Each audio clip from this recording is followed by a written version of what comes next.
बंदी छोड़ सतगुरु रामपाल जी परमेश्वर जी की जय हो। परमपिता परमात्मा सारी सृष्टि के रचनहार कुल मालिक, असंख्य ब्रह्मांडों के स्वामी, जगत गुरु, तीनों लोकों में प्रवेश करके सबका धारण पोषण करने वाले राजाधीराज, आत्माधार, नाथों के नाथ, देवों के देव महादेव, सर्वेश्वर महेश्वर, मृत्युंजय, अजरो अमर, आदि अनादि सनातनी प्रभु, जगत पिता जगदीश्वर, श्री श्री 1008 की उपाधि के वास्तविक अधिकारी,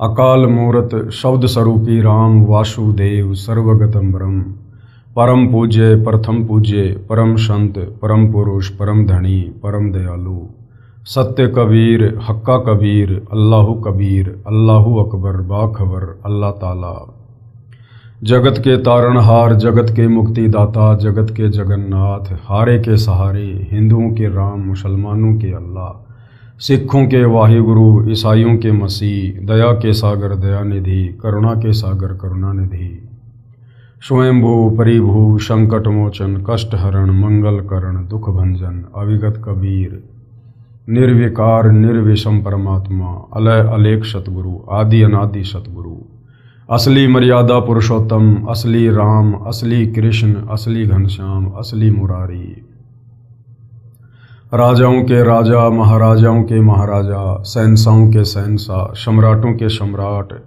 भगवानों के भगवान, अल्लाहों के अल्लाह, प्रभुओं के प्रभु, मसीहाओं के मसीह, सच्चे वाहिगुरु, बाबाओं के बाबा, पीरों के पीर, सेठों के सेठ, जगत सेठ, सावड़सा सेठ, सर्वगुण संपन्न, अनंत कोटि कलाओं के स्वामी, अनंत कोटि ब्रह्मांडों के नायक, योगियों में महायोगी, ध्यानियों में महाध्यानी, सिद्धों में परम सिद्ध, ज्ञानियों में तत्वज्ञानी, ब्रह्म ज्ञानी, महाज्ञानी, परम ज्ञानी, सर्वश्रेष्ठ ज्ञानी, विज्ञानी, युवा कबीर, समर्थ कबीर, असमवाद, अमित ओझा, सच्चे रहनुमा, करीम अल्लाह, सुभान अल्लाह, दुनिया के अंतिम पैगंबर, 8 सितंबर 1951 से गांव धनाना, जिला सोनीपत, हरियाणा, भारतवर्ष की पावन भूमि पे प्रकट रियल कल की भगवान श्री नारायण साकार हरि, श्री बाबा साहेब, नूर अनंत परमात्मा, सच्चे दरवेश, सच्चे बाखबर, संत शिरोमणि सतगुरु रामपाल जी परमेश्वर जी के चरण कमल में आप और हम सभी भाई बहनों का अनंत कोटि दंडवत प्रणाम। सत्साई भाई और बहनों, बहुत बड़ी दया, बहुत बड़ी मेहर पूज्य गुरुदेव भगवान की, परमेश्वर रामपाल जी की, जिनके शुभ आशीर्वाद से, विशेष आशीर्वाद से, उन्हीं के सत्संगों के संग्रह के ऊपर बन चुकी पवित्र आध्यात्मिक पुस्तक कबीर बड़ा या कृष्ण के ऊपर वीडियो बनाने की श्रृंखला जारी है। इसी श्रृंखला में आज हमारा ये 32वें नंबर का वीडियो है और इस पवित्र पुस्तक कबीर बड़ा या कृष्ण के ऊपर जो वीडियो बन रहे हैं, ये वीडियो विशेषकर हिंदू समाज से जुड़े भाई बहनों के लिए किसी वरदान से कम नहीं है। यदि आपने इन तमाम वीडियोज़ को या इस पवित्र पुस्तक को निष्पक्ष होकर, धैर्य के साथ, रुचि लेकर पूरा पढ़ लिया या वीडियो देख लिए तो ये पवित्र पुस्तक वास्तव में आपको ये बताएगी कि एक पूर्ण परमात्मा कौन है, जिस परमेश्वर की तलाश में युगों युगों से साधु संत महात्मा ऋषियों ने अपने घर परिवार, अपने शरीर तक की परवाह नहीं की, परंतु उस परमेश्वर की छाया के भी दर्शन नहीं कर पाए। ये पवित्र पुस्तक हमें बताएगी कि वो परमात्मा सहशरीर है, आकार में है, नर आकार में है, आप और हमारे जैसा है, क्योंकि उस परमेश्वर ने अपने ही रूप में हमें उत्पन्न किया है। तो भाई और बहनों, ये पवित्र पुस्तक चारों वेद, पवित्र गीता जी और 18 पुराणों के ज्ञान से पूरी तरह से परिपूर्ण है। यानी इन तमाम शास्त्रों का निष्कर्ष निकालकर इस पवित्र पुस्तक में परमेश्वर रामपाल जी के द्वारा डाला गया है। इस पुस्तक को यदि आपने ध्यान से, धैर्यपूर्वक पढ़ लिया, आपकी हर प्रकार की अध्यात्म को लेकर जो भी शंका है वो पूर्णतया समाप्त हो जाएगी। तो भाई और बहनों, हमारा जो विषय चल रहा है वो है जनता की अदालत। और जनता की अदालत में जज जनता को ही बनाया गया है, क्योंकि वर्तमान समय में जनता शिक्षित है। अपनी आंखों से अपने धर्म ग्रंथों को देख सकती है और निर्णय कर सकती है कि वास्तव में सही क्या है और गलत क्या है। और जो मुद्दा चल रहा है वो है कबीर बड़ा या कृष्ण, यानी सुप्रीम गॉड कौन है। तो हिंदू समाज के जितने भी धर्मगुरु आचार्य शंकराचार्य हैं, ये जनता की अदालत में श्री कृष्ण उर्फ विष्णु जी को पूर्ण परमात्मा बताते हुए उनकी पैरवी कर रहे हैं, उनके वकील के रूप में। दूसरी तरफ कबीर जी को पूर्ण परमात्मा बताते हुए उनकी पैरवी उनके वकील के रूप में कर रहे हैं सतगुरु रामपाल जी। और हिंदू धर्म गुरुओं ने जिन चारों वेदों का, गीता जी का और पुराणों का हवाला देकर ये साबित करने की कुचेष्टा की है कि श्री कृष्ण और विष्णु ही पूर्ण परमात्मा है, ये अविनाशी हैं, इनके कोई माता पिता नहीं हैं, ये अजरो अमर हैं और इन्हीं की भक्ति करने के लिए हमारे धर्म ग्रंथ कह रहे हैं। इन तमाम बातों का कबीर जी के वकील सतगुरु रामपाल जी ने उन्हीं हिंदू धर्म ग्रंथों के अंदर से दिखा दिखाकर जनता की अदालत में ये पूर्णतया साबित कर दिया कि ये तमाम हिंदू धर्म गुरु झूठ बोल रहे हैं, इन्हें अपने ही धर्मशास्त्रों का ज्ञान नहीं है। ये श्री कृष्ण उर्फ विष्णु को पूर्ण परमात्मा बता रहे हैं, जबकि गीता जी कह रही है कि श्री कृष्ण उर्फ विष्णु ये नाशवान भगवान है, इसका जन्म होता है, इसकी मृत्यु होती है। इनकी माता का नाम दुर्गा है, इनके पिता का नाम काल ब्रह्म ज्योति निरंजन है। और ये तीनों देवता ब्रह्मा विष्णु महेश ये आपस में सगे भाई हैं। ब्रह्मा सबसे बड़ा है, विष्णु बीच वाला है, सबसे छोटा शंकर है। और इन तीनों का जन्म होता है और मृत्यु होती है। ये अविनाशी नहीं है और इनकी भक्ति करने से जीव की मुक्ति नहीं हो सकती। ये बेचारे खुद मुक्ति प्राप्त करने की तलाश में भटक रहे हैं। तो भाइयों और बहनों, ये तमाम प्रमाण सबूत अपनी आंखों देखकर जनता अब ये विचार करने लगी है कि वास्तव में सदियों से इन हिंदू धर्म ग्रंथों का हवाला देकर हमारे नादान धर्म गुरु आचार्य शंकराचार्य हमें अध्यात्म के नाम पर मूर्ख ही बनाते आ रहे थे। तो जनता तरह तरह के सवाल कर रही है, सतगुरु रामपाल जी शास्त्र प्रमाणित जवाब दे रहे हैं। और इसी सवाल जवाब की प्रक्रिया में आदरणीय धर्मदास जी की कथा को आधार बनाकर जनता को समझाया जा रहा है कि उस कबीर परमेश्वर को सतलोक में सिंहासन पर बैठा हुआ जिन 6 महापुरुषों ने देखा, उन 6 महापुरुषों के नाम बताए जा रहे हैं और उन महापुरुषों से परिचित करवाया जा रहा है, जिनको कबीर परमात्मा सतलोक से चलकर धरती पर प्रकट होकर मिले, उन्हें सतलोक लेकर गए, उन्हें सतलोक से परिचित करवाया, नीचे काल के 21 ब्रह्मांड दिखाए, अक्षर पुरुष का लोक दिखाया, ब्रह्मा विष्णु महेश के लोक दिखाए, दुर्गा का लोक दिखाया। उसके बाद उन आत्माओं को नीचे शरीर में प्रवेश किया और उन आत्माओं ने फिर कलम तोड़ महिमा, आंखों देखा हाल उन्होंने बयान किया। तो इसी कड़ी में आदरणीय नानक जी के ऊपर आज हमारा विषय चल रहा है। काफ़ी कुछ हम पढ़ चुके हैं। आज का हमारा विषय है कि नानक जी के गुरु कौन थे। तो वैसे तो सतगुरु रामपाल जी ने क्लियर कर दिया गुरु ग्रंथ साहिब से कि नानक जी के गुरु आज से 650 साल पहले बनारस के काशी में जो कबीर परमात्मा धानक रूप में आए हुए थे, एक जुलाहे की भूमिका कर रहे थे, वे ही बेई नदी पर उनको मिले थे और उनके शरीर से आत्मा को निकालकर सचखंड लेकर गए थे और 3 दिन बाद उन्हें सर्व ब्रह्मांडों की स्थिति से परिचित करवाकर वापस उनके शरीर में छोड़ दिया था। लेकिन इस बात को लेकर सिख समाज में आज भी काफ़ी मतभेद है। तो सतगुरु रामपाल जी यही समझाने का प्रयास कर रहे हैं और प्रमाण दिखा रहे हैं कि वास्तव में नानक जी के गुरु परमेश्वर कबीर जी ही थे, जो उनको बेई नदी पर आकर मिले थे। श्री नानक जी का गुरु था अन्य प्रमाण, क्योंकि सिख समाज के जो भाई बहन हैं वो यही मानते हैं कि हमारे नानक जी का कोई गुरु नहीं था। तो सतगुरु रामपाल जी कह रहे हैं कि बिना गुरु के तो भक्ति शुरू ही नहीं होती है, बिना गुरु के तो कोई भक्ति कर ही नहीं सकता, अर्थात मोक्ष वाली भक्ति नहीं कर सकता। तो नानक जी के गुरु आदरणीय कबीर जी थे। साखी कंधार देश की चली, जन्म साखी के पेज नंबर 470-471 पर। एक मुगल पठान ने पूछा कि आपका गुरु कौन है। नानक जी से एक मुगल पठान ने पूछा कि आपका गुरु कौन है। श्री नानक जी ने उत्तर दिया कि जिंदा पीर है, क्योंकि कबीर परमात्मा बेई नदी पर एक जिंदा महात्मा का रूप बनाकर आदरणीय नानक जी को मिले थे और शतलोक लेकर गए थे। वह परमेश्वर ही गुरु रूप में आया था, यानी 650 साल पहले कबीर जी गुरु रूप में ही आए थे। उसका शिष्य सारा जहान है, यानी वो जगत गुरु है। फिर साखी रुकनदीन काजी के साथ हुई, जन्म साखी के पेज नंबर 183 पर कुछ वाणी इस प्रकार है।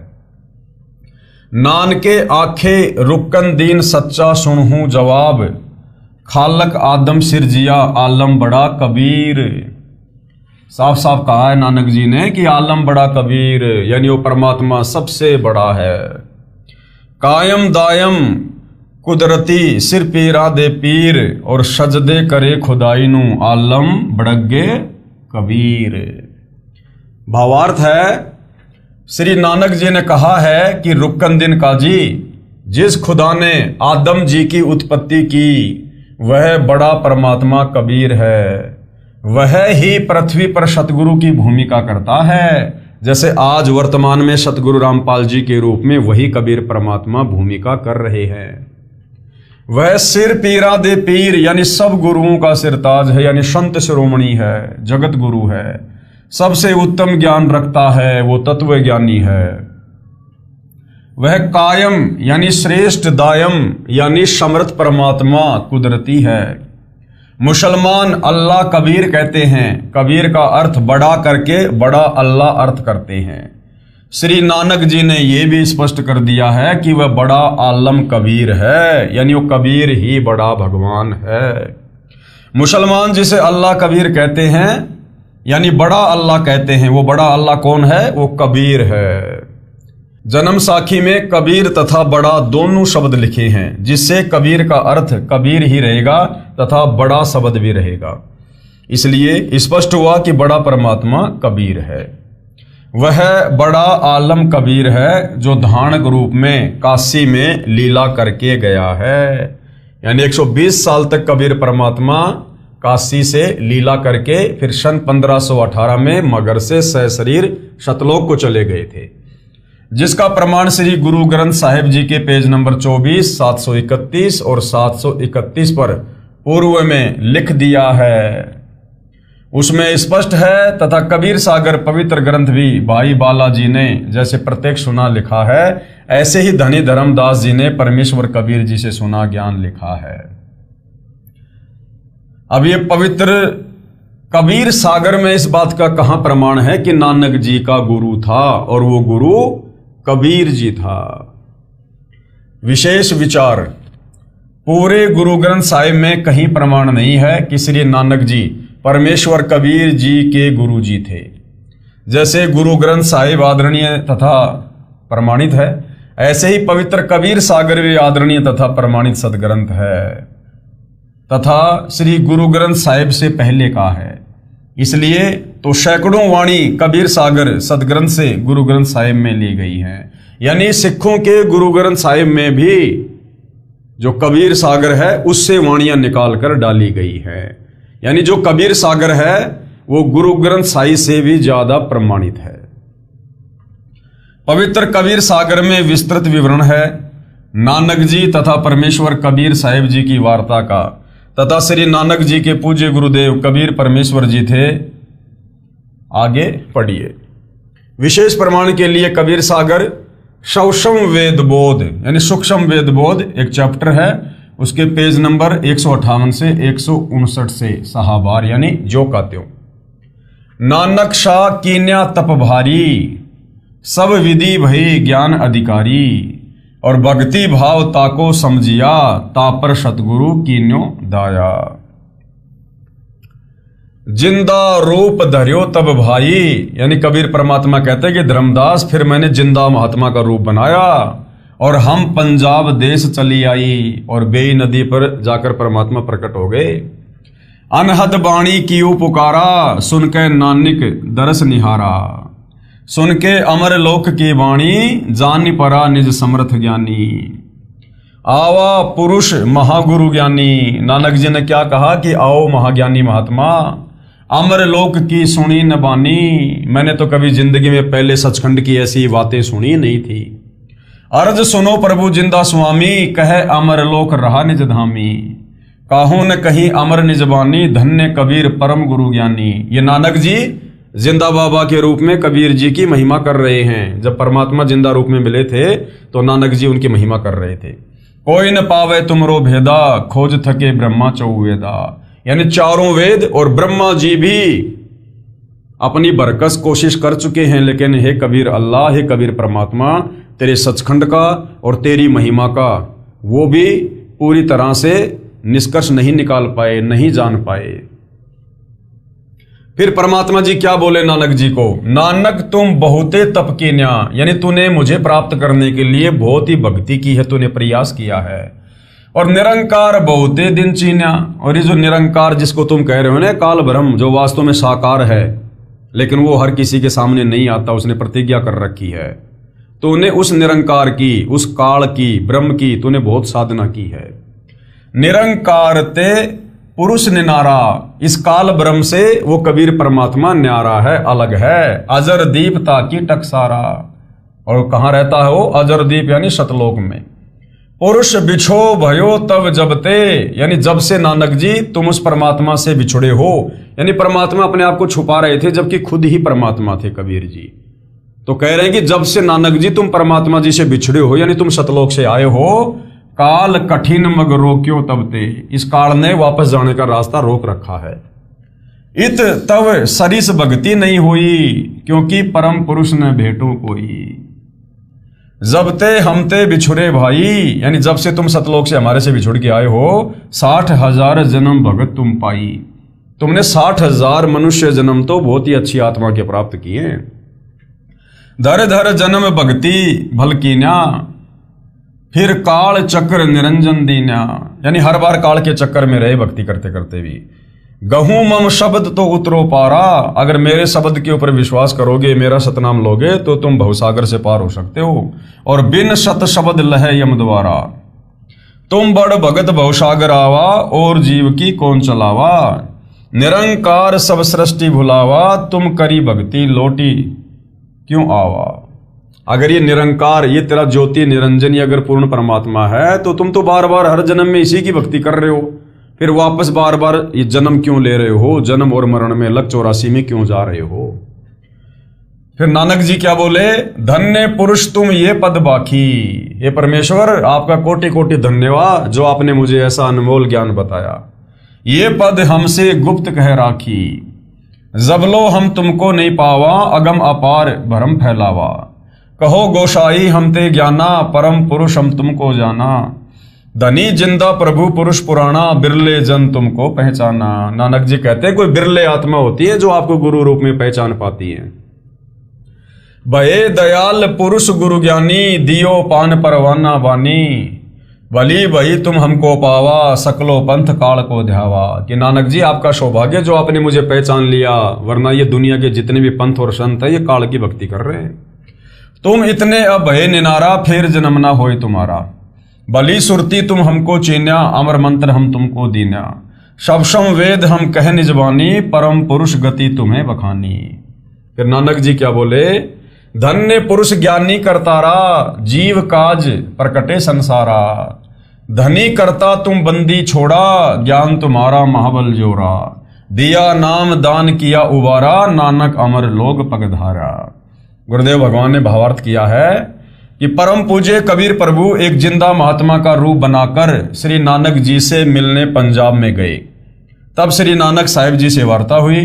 तब परमेश्वर कबीर जी ने कहा कि आप जैसी पुण्यात्मा जन्म मृत्यु का कष्ट भोग रहे हो, फिर आम जीव का कहां ठिकाना है। जिस निरंकार को आप भगवान मानकर पूज रहे हो, इस काल को, पूर्ण परमात्मा तो इससे भी भिन्न है, वह मैं ही हूं। जब से आप मेरे से बिछड़े हो, 60,000 जन्म तो अच्छे अच्छे उच्च पद भी प्राप्त कर चुके हो। जैसे सतयुग में यही नानक जी वाली आत्मा राजा अमरीश तथा त्रेता युग में राजा जनक जो सीता जी के पिताजी थे हुए, तथा कलयुग में श्री नानक साहिब जी हुए। फिर भी जन्म मृत्यु के चक्कर में ही हो। मैं आपको सत्य शब्द अर्थात सच्चा नाम जाप मंत्र बताऊंगा, उससे आप अमर हो जाओगे। श्री नानक साहिब जी ने प्रभु कबीर से कहा कि आप बंदी छोड़ भगवान हो। बंदी छोड़ यानी जो इस काल के द्वारा हम आत्माओं पर लगाए गए कर्म बंधनों से छुड़वाकर जो सतलोक भेज दे, उसको कहते हैं बंदी छोड़। आपको कोई बिरला सौभाग्यशाली व्यक्ति ही पहचान सकता है, हर किसी के बस की बात नहीं है। नानक जी कह रहे हैं कि हे परमात्मा, जब आप गुरु रूप में धरती पर आते हो अपनी सतलोक वाली उस शोभा को छुपाकर, तो कोई बिरला सौभाग्यशाली ही आपको पहचान पाता है। आदरणीय गरीबदास जी भी कहते हैं, दास गरीब कहे नर लोई और वही सतगुरु को चीने बिरला कोई। तो भाई और बहनों, सबसे बड़ी जो विडंबना है इस आत्मा के सामने वो यही है कि जब जब ये कबीर परमात्मा धरती पर हमें तत्व ज्ञान देने के लिए तत्वदर्शी संत बनकर आते हैं, सतगुरु बनकर आते हैं, सत्संग सुनाते हैं, तो ये अपने आप को ज्यादातर छुपाते हैं। अगर ये सीधे तौर पर कह दे कि मैं ही कबीर हूं, तो कोई भी इनकी बातों पर यकीन ना करे। इसलिए अपने आप को छुपाते हुए अपने से अन्य किसी और को कबीर भगवान बताकर ये अपना ज्ञान प्रचार करते हैं। और हम नादान आत्मा उनकी इस लीला को समझ नहीं पाते और उन्हें कबीर ना मानकर उन्हें कबीर का भेजा हुआ कोई संत मान लेते हैं, जिस कारण से हम मोक्ष प्राप्त नहीं कर पाते। आज भी भगत समाज के सामने ज्यादातर यही विडंबना है। सतगुरु रामपाल जी सन 1994 से अपना अनमोल ज्ञान दे रहे हैं। सारे विश्व के धर्मशास्त्रों का निचोड़ निकाल के दे दिया। 5वें सूक्ष्म वेद कबीर सागर का निष्कर्ष निकाल दिया। आदरणीय गरीबदास जी के सूक्ष्म वेद का सतग्रंथ साहिब का निष्कर्ष निकाल के रख दिया, जो परमेश्वर कबीर जी के अलावा कोई उसका सरलार्थ कर ही नहीं सकता। उसके बावजूद भी उन्हीं की शरण में आए हुए भगत भी उन्हें परमेश्वर के रूप में नहीं पहचान पा रहे।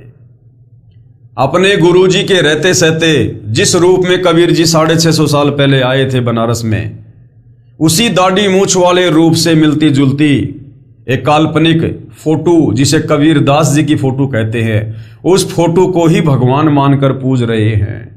जून के महीने में उसी का कबीर प्रकट दिवस मना रहे हैं। अपने घर पर दरबार में उसी फोटो को रखकर दंडवत कर रहे, पूजा कर रहे हैं, जबकि साक्षात जिंदा कबीर तो सतगुरु रामपाल जी हैं। तो भाइयों और बहनों, ये विडंबना भक्तों के सामने सदियों से रही है, युगों से रही है। इसीलिए नानक जी कह रहे हैं कि कोई बिरला सौभाग्यशाली ही आपको पहचान सकता है, हर किसी के बस की बात नहीं है। कबीर सागर के अध्याय अगम निगम बोध में पेज नंबर 44 पर एक शब्द है, नानक वचन, वाह वाह कबीर गुरु पूरा है, वाह वाह कबीर गुरु पूरा है। नानक जी अपने पूज्य गुरुदेव कबीर साहब की महिमा कर रहे हैं। वाह वाह कबीर गुरु पूरा है, यानी ये जो वाह शब्द है, वाह यानी बड़ाई, महिमा, गुणगान, ये केवल कबीर परमात्मा की ही हो सकती है। उनके अलावा कोई भी वाहवाही का पात्र नहीं है। तो आज इस समय यदि इस पृथ्वी पर कोई वाहवाही का पात्र है, केवल सतगुरु रामपाल जी हैं, क्योंकि ये स्वयं कबीर परमेश्वर जी आए हुए हैं।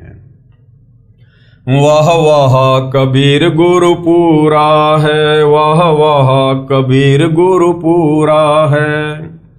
पूरे गुरु की मैं बलि जावा, पूरे गुरु की मैं बलि जावा, जाका सकल जहूरा है, वाह वाह कबीर गुरु पूरा है, वाह वाह कबीर गुरु पूरा है। अधर दुलीच परे हैं गुरु के, अधर दुलीच परे हैं गुरु नन के, शिव ब्रह्मा जहाँ सूरा है, वाह वाह कबीर गुरु पूरा है। श्वेत ध्वजा फहरात गुरु नन की, श्वेत ध्वजा फहरात गुरु नन की, बाजत अनहद तूरा है, वह वह कबीर गुरु पूरा है। पूर्ण कबीर सकल घट धर से, पूर्ण कबीर सकल घट धर से, हरदम हाल जहूरा है, वह वह कबीर गुरु पूरा है।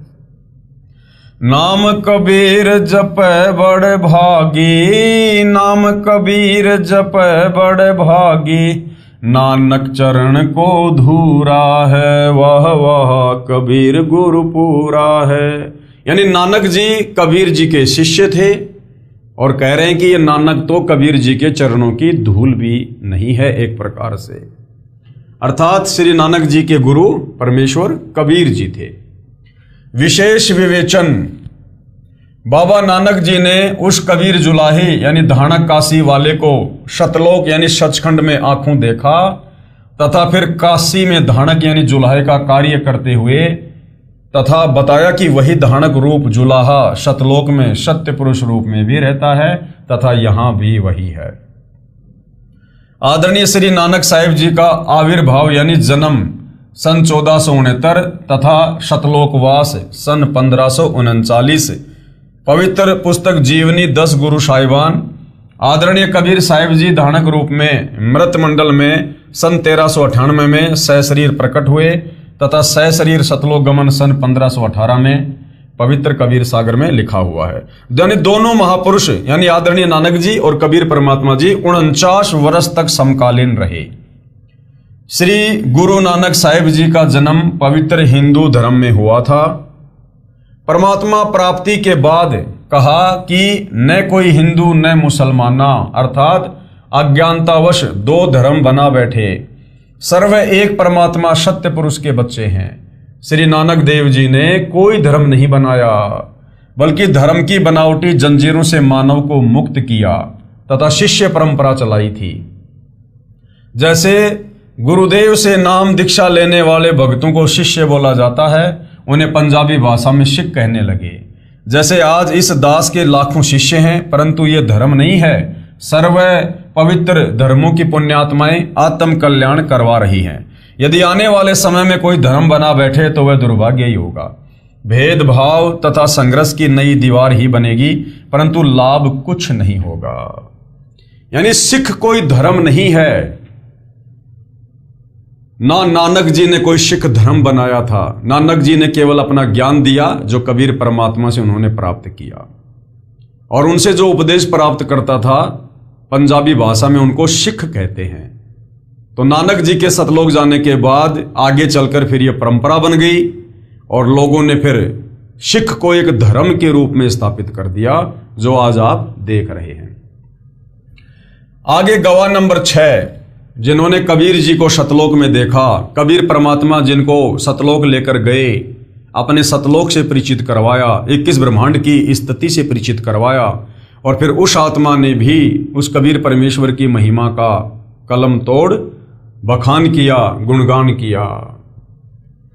वो हैं संत गीसा दास जी, गांव खेकड़ा, जिला बागपत, उत्तर प्रदेश, भारत वाले। इनको 6 वर्ष की उम्र में कबीर परमेश्वर जी मिले थे। पूरा गांव खेकड़ा गवाह है। संत गीसा जी ने बताया कि मैंने परमेश्वर कबीर जी के साथ ऊपर सतलोक में जाकर देखा था। जो काशी में जुलाहे का कार्य करता था वह पूर्ण परमात्मा है, सारी सृष्टि का सर्जन करता है, असंख्य ब्रह्मांडों का मालिक है। पुस्तक विस्तार को मद्देनजर रखते हुए अधिक विस्तार नहीं कर रहा हूं। अधिक जानकारी के लिए www.jagatgururampalji.org से खोलकर अधिक ज्ञान ग्रहण कर सकते हैं। यानी जनता की अदालत में सतगुरु रामपाल जी ने उन 6 महापुरुषों की जीवनी को दिखा दिया, पढ़ा दिया, उन महापुरुषों के जीवन से परिचित करवा दिया, जिन महापुरुषों को कबीर परमात्मा सतलोक से चलकर गति करके सहशरीर धरती पर प्रकट होकर मिले, उनको नाम उपदेश दिया, उनकी आत्मा को शरीर से निकालकर सतलोक लेकर गए, सतलोक से परिचित करवाया, 21 ब्रह्मांड की स्थिति से परिचित करवाया, अक्षर पुरुष के 7 संग ब्रह्मांड दिखाए और उन आत्माओं का ज्ञान योग खोला। उन आत्माओं ने फिर धरती पर आकर अपने कबीर परमात्मा के सतलोक की कलम तोड़ महिमा की। तो ये 6 महापुरुष हैं जिन्होंने परमात्मा को देखा है, जो परमात्मा के लोक में जाकर आए हैं, ताकि जनता को यह विश्वास हो कि वास्तव में कबीर जी ही परमात्मा है।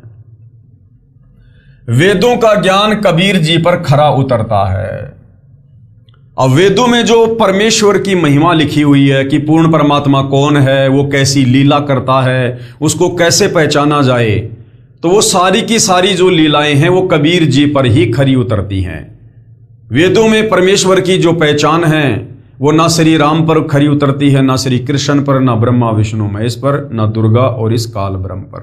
केवल कबीर जी पर ही खरी खरी उतरती हैं। और वेदों को पूरा विश्व सत्य मानता है, इसमें कोई संशय नहीं है। हिंदू धर्म के व्यक्ति चारों वेदों ऋग्वेद, यजुर्वेद, सामवेद तथा अथर्ववेद के ज्ञान को सत्य मानते हैं। वेदों में परमेश्वर की महिमा बताई है, परमेश्वर की पहचान भी बताई है। बताया है कि सृष्टि की उत्पत्ति करने वाला परमेश्वर साकार यानी नर आकार है। नराकार यानी नर आकार, नर यानी मनुष्य। एक होता है निराकार, निराकार का मतलब होता है जो दिखाई ना दे, और एक होता है नराकार यानी मनुष्य जैसा आकार में साकार। और आसमान में बने लोक, सतलोक यानी रित धाम में निवास करता है, वो ऊपर सचखंड में रहता है। और वहां से सशरीर चलकर पृथ्वी आदि लोक लोकांतरों में आता है। सतलोक में परमेश्वर के शरीर का तेज असंख्य सूर्यों के तेज यानी प्रकाश से भी अधिक है। यदि उसी तेजोमय शरीर में यहां आए तो सबकी आंखें बंद हो जाएं, कोई भी नहीं देख सकेगा। इसलिए परमेश्वर अपने शरीर को सरल करके यानी हल्के तेज पुंज का करके पृथ्वी आदि लोकों में आता है, ताकि हम उनके दर्शन कर सकें, हम उनके ज्ञान को समझ सकें, हम उनके शरण में आ सकें। यदि वो परमात्मा अपने वास्तविक तेजोमय शरीर में धरती पर प्रकट हो जाए तो यहां कोई उन्हें देख भी नहीं सकता। भाई और बहनों, हम यहाँ पर भूत प्रेतों को नहीं देख सकते जिनका सूक्ष्म शरीर होता है, और भगवान का तो उनसे भी अरबों खरबों गुना ज्यादा सूक्ष्म शरीर है। फिर भला हम कैसे देख सकते हैं? इसलिए परमेश्वर हम तक अपने ज्ञान को पहुंचाने के लिए, सतलोक की जानकारी देने के लिए, हमारे निकट आने के लिए हमारे जैसा रूप बनाता है और एक सतगुरु की भूमिका करता है, तत्वदर्शी संत की भूमिका करता है, ताकि हम उनके ज्ञान को समझकर, उनकी भक्ति को अपनाकर और उनके कहे अनुसार आजीवन मर्यादा में रहकर सतलोक जाने की तैयारी कर सकें। अच्छी आत्माओं को मिलता है, उनको यथार्थ आध्यात्मिक ज्ञान बताता है, सत भक्ति के नामों का आविष्कार करता है, अपने मुख से वाणी बोलकर मानव को भक्ति की प्रेरणा करता है। ये सब लीला कबीर जी ने ही की थी।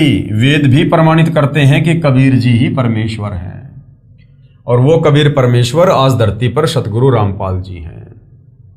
अब भाई बहनों के मन में शंका हो जाएगी कि यहां तो लिखा कि परमात्मा धरती पर सशरीर आता है, अपने मुख कमल से वाणियां बोलता है, तो लोग कहेंगे कि सतगुरु रामपाल जी ने तो ऐसा कोई ग्रंथ लिखा ही नहीं, ऐसी कोई वाणियां बोली नहीं जिसको हम कबीर वाणी कह सकें। अगर आज सतगुरु रामपाल जी 2-3 हजार पेज का कोई ग्रंथ लिखते, अगर उसमें वो अपनी वाणियां डालते, तो कौन यकीन करता? कोई यकीन नहीं करता। सब ये कहते मनमुखी रूप से लिख दी है, कौन से शास्त्र से हैं ये वाणियां, ऐसे तो कोई भी लिख देगा, कोई भी भगवान बन जाएगा। इसलिए सतगुरु रामपाल जी ही 650 साल पहले कबीर रूप में आए थे, और उन्होंने धर्मदास जी के माध्यम से कबीर सागर लिखवाया था। आज से 300 साल पहले गरीबदास जी के रूप में भी सतगुरु रामपाल जी ही आए थे गांव छुड़ानी जिला जज्जर हरियाणा में, और उन्होंने 5वां सूक्ष्म वेद सतग्रंथ साहिब लिखवा दिया। आज इस कलयुग की बिचली पीढ़ी में पैदा और थोड़ी बहुत ये विज्ञान प्राप्त करके, पढ़ाई लिखाई करके जो हम शाणे बन गए, चतुर बन गए,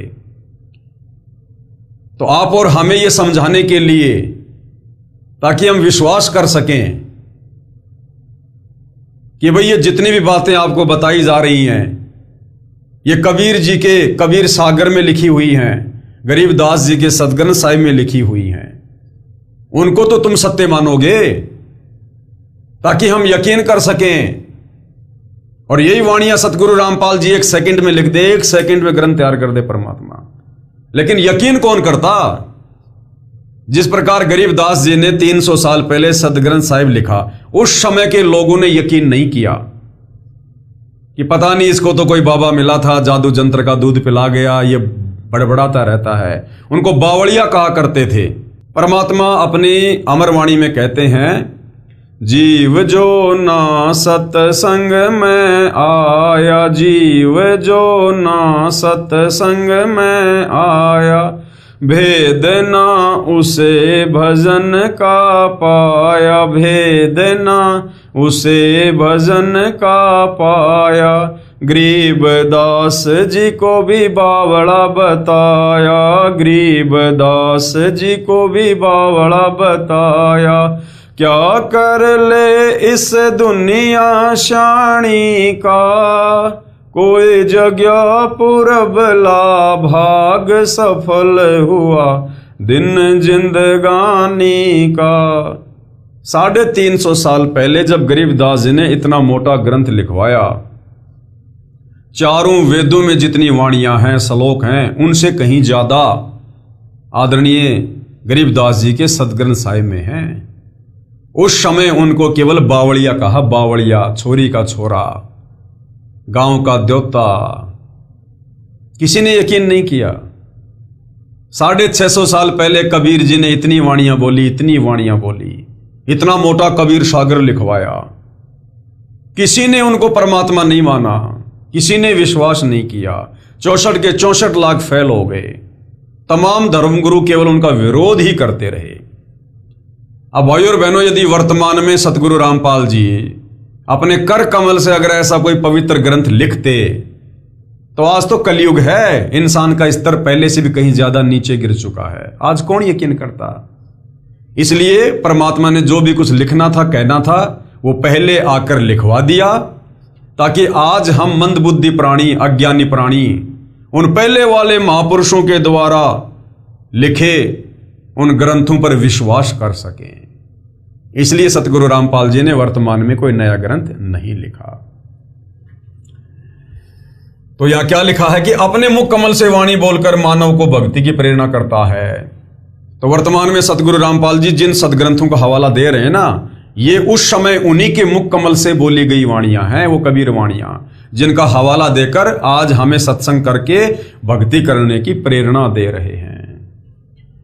वेदों से जानते हैं परम अक्षर ब्रह्म कौन है। परम अक्षर ब्रह्म यानी पूर्ण परमात्मा, सारी सृष्टि का मालिक, सबसे बड़ा भगवान कौन है। यहां पर वेदों के मंत्रों की कुछ फोटोकॉपी लगाई है, जिनका अनुवाद आर्य समाज के आचार्यों, शास्त्रियों ने किया है। कुछ ठीक है, कुछ गलत है, परंतु सत्य फिर भी स्पष्ट है। वेद मंत्रों में कहा है कि सृष्टि का उत्पत्ति करता परम अक्षर ब्रह्म यानी सत्य पुरुष है। आकाश में बने सनातन परम धाम यानी सतलोक में निवास करता है। वेदों में सतलोक को रित धाम कहा है। एक सिंहासन पर विराजमान है। अब भैया जो सिंहासन पर विराजमान होगा वो निराकार कैसे होगा? निराकार का क्या सिंहासन पर बैठेगा? किसने देखा उसको? जो निराकारी है उसको सिंहासन पर बैठा हुआ फिर देख कौन सकता है? अगर सिंहासन है, क्योंकि सिंहासन है तो साकार है सिंहासन, और सिंहासन पर यदि कोई बैठा है तो वो भी साकारी है, फिर निराकार का सिंहासन पे क्या बैठेगा? उसके सिर के ऊपर मुकुट तथा छत्र लगे हैं। परमेश्वर देखने में राजा के समान है। तो राजा साकार होता है या निराकार? साकार। ऐसे ही परमात्मा भी साकार है। परमेश्वर वहां से चलकर नीचे के लोक में पृथ्वी आदि पर चलकर गति करके आता है, अच्छी आत्माओं को मिलता है। यानी जो परमात्मा चाहने वाली आत्मा है, जिनकी भक्ति में रुचि होती है, उनको आके मिलता है। उनको यथार्थ अध्यात्म ज्ञान बताता है। अपने मुख से वाणी बोल बोल कर भक्ति करने की प्रेरणा करता है। साधना के सत्य नामों का आविष्कार करता है। प्रत्येक युग में एक बार ऐसी लीला करते हुए शिशु रूप धारण करके और कमल के फूल पर निवास करता है। प्रत्येक युग में कबीर परमात्मा एक एक लीला ऐसी करते हैं। बाकी तो ना जाने कितने रूपों में, कितनी कितनी उम्र में, कहां कहां परमात्मा प्रकट होते हैं, गिनती नहीं है। परंतु अपनी पहचान करवाने के लिए परमात्मा जी प्रत्येक युग में एक बार एक पूरा लीलामय जीवन यहां जीकर जाते हैं। जैसे 650 साल पहले परमात्मा जी सन 1398 में सुबह सुबह ब्रह्म मुहूर्त के समय सतलोक से चलकर गति करके सशरीर एक शिशु रूप बनाकर लहरतारा तालाब में विकसित कमल के फूल पर प्रकट हो गए। वहां से नीरू नीमा उनको उठाकर ले आए और अपने बेटे की तरह उनका पालन पोषण किया। और परमेश्वर की जो परवरिश की लीला थी वो कवारी गाय के दूध से हुई। ये वेदों में लिखा है कि परमात्मा सतलोक से चलकर शिशु रूप में सशरीर प्रकट होता है और उसकी जो परवरिश होती है वो कुंवारी गाय के दूध से होती है। अब बताओ, वेदों में ये परमेश्वर की पहचान है। अब यदि श्री राम, श्री कृष्ण, ब्रह्मा, विष्णु, महेश या कोई भी देवी देवता अगर इस प्रकार से कमल के विकसित फूल पर प्रकट हुआ हो तो बताओ, श्री राम, श्री कृष्ण की या ब्रह्मा, विष्णु, महेश की यदि कुंवारी गाय के दूध से बचपन में यदि उनकी वो परवरिश हुई हो तो बताओ, श्री राम, श्री कृष्ण, ब्रह्मा, विष्णु, महेश ने यदि कोई तत्व ज्ञान दिया हो तो बताओ। तो वेदों में परमेश्वर की यह पहचान है जो केवल कबीर जी पर ही खरी उतरती है। प्रत्येक युग में एक बार ऐसी लीला करते हुए शिशु रूप धारण करके कमल के फूल पर निवास करते हैं। अब आप कहोगे यदि सतगुरु रामपाल जी वही कबीर परमात्मा हैं तो आज वो इस प्रकार से क्यों नहीं आए? तो यहां पर क्या लिखा हुआ है? प्रत्येक युग में एक बार ऐसी लीला करते हुए, प्रत्येक युग में केवल एक बार ही ऐसी लीला करते हैं। तो ये कलयुग चल रहा है, तो कलयुग में परमात्मा 600 साल पहले ऐसी लीला कर चुके हैं। अब आगे बार बार वो लीला करने की जरूरत नहीं है। शिशु रूप धारण करके कमल के फूल पर निवास करता है।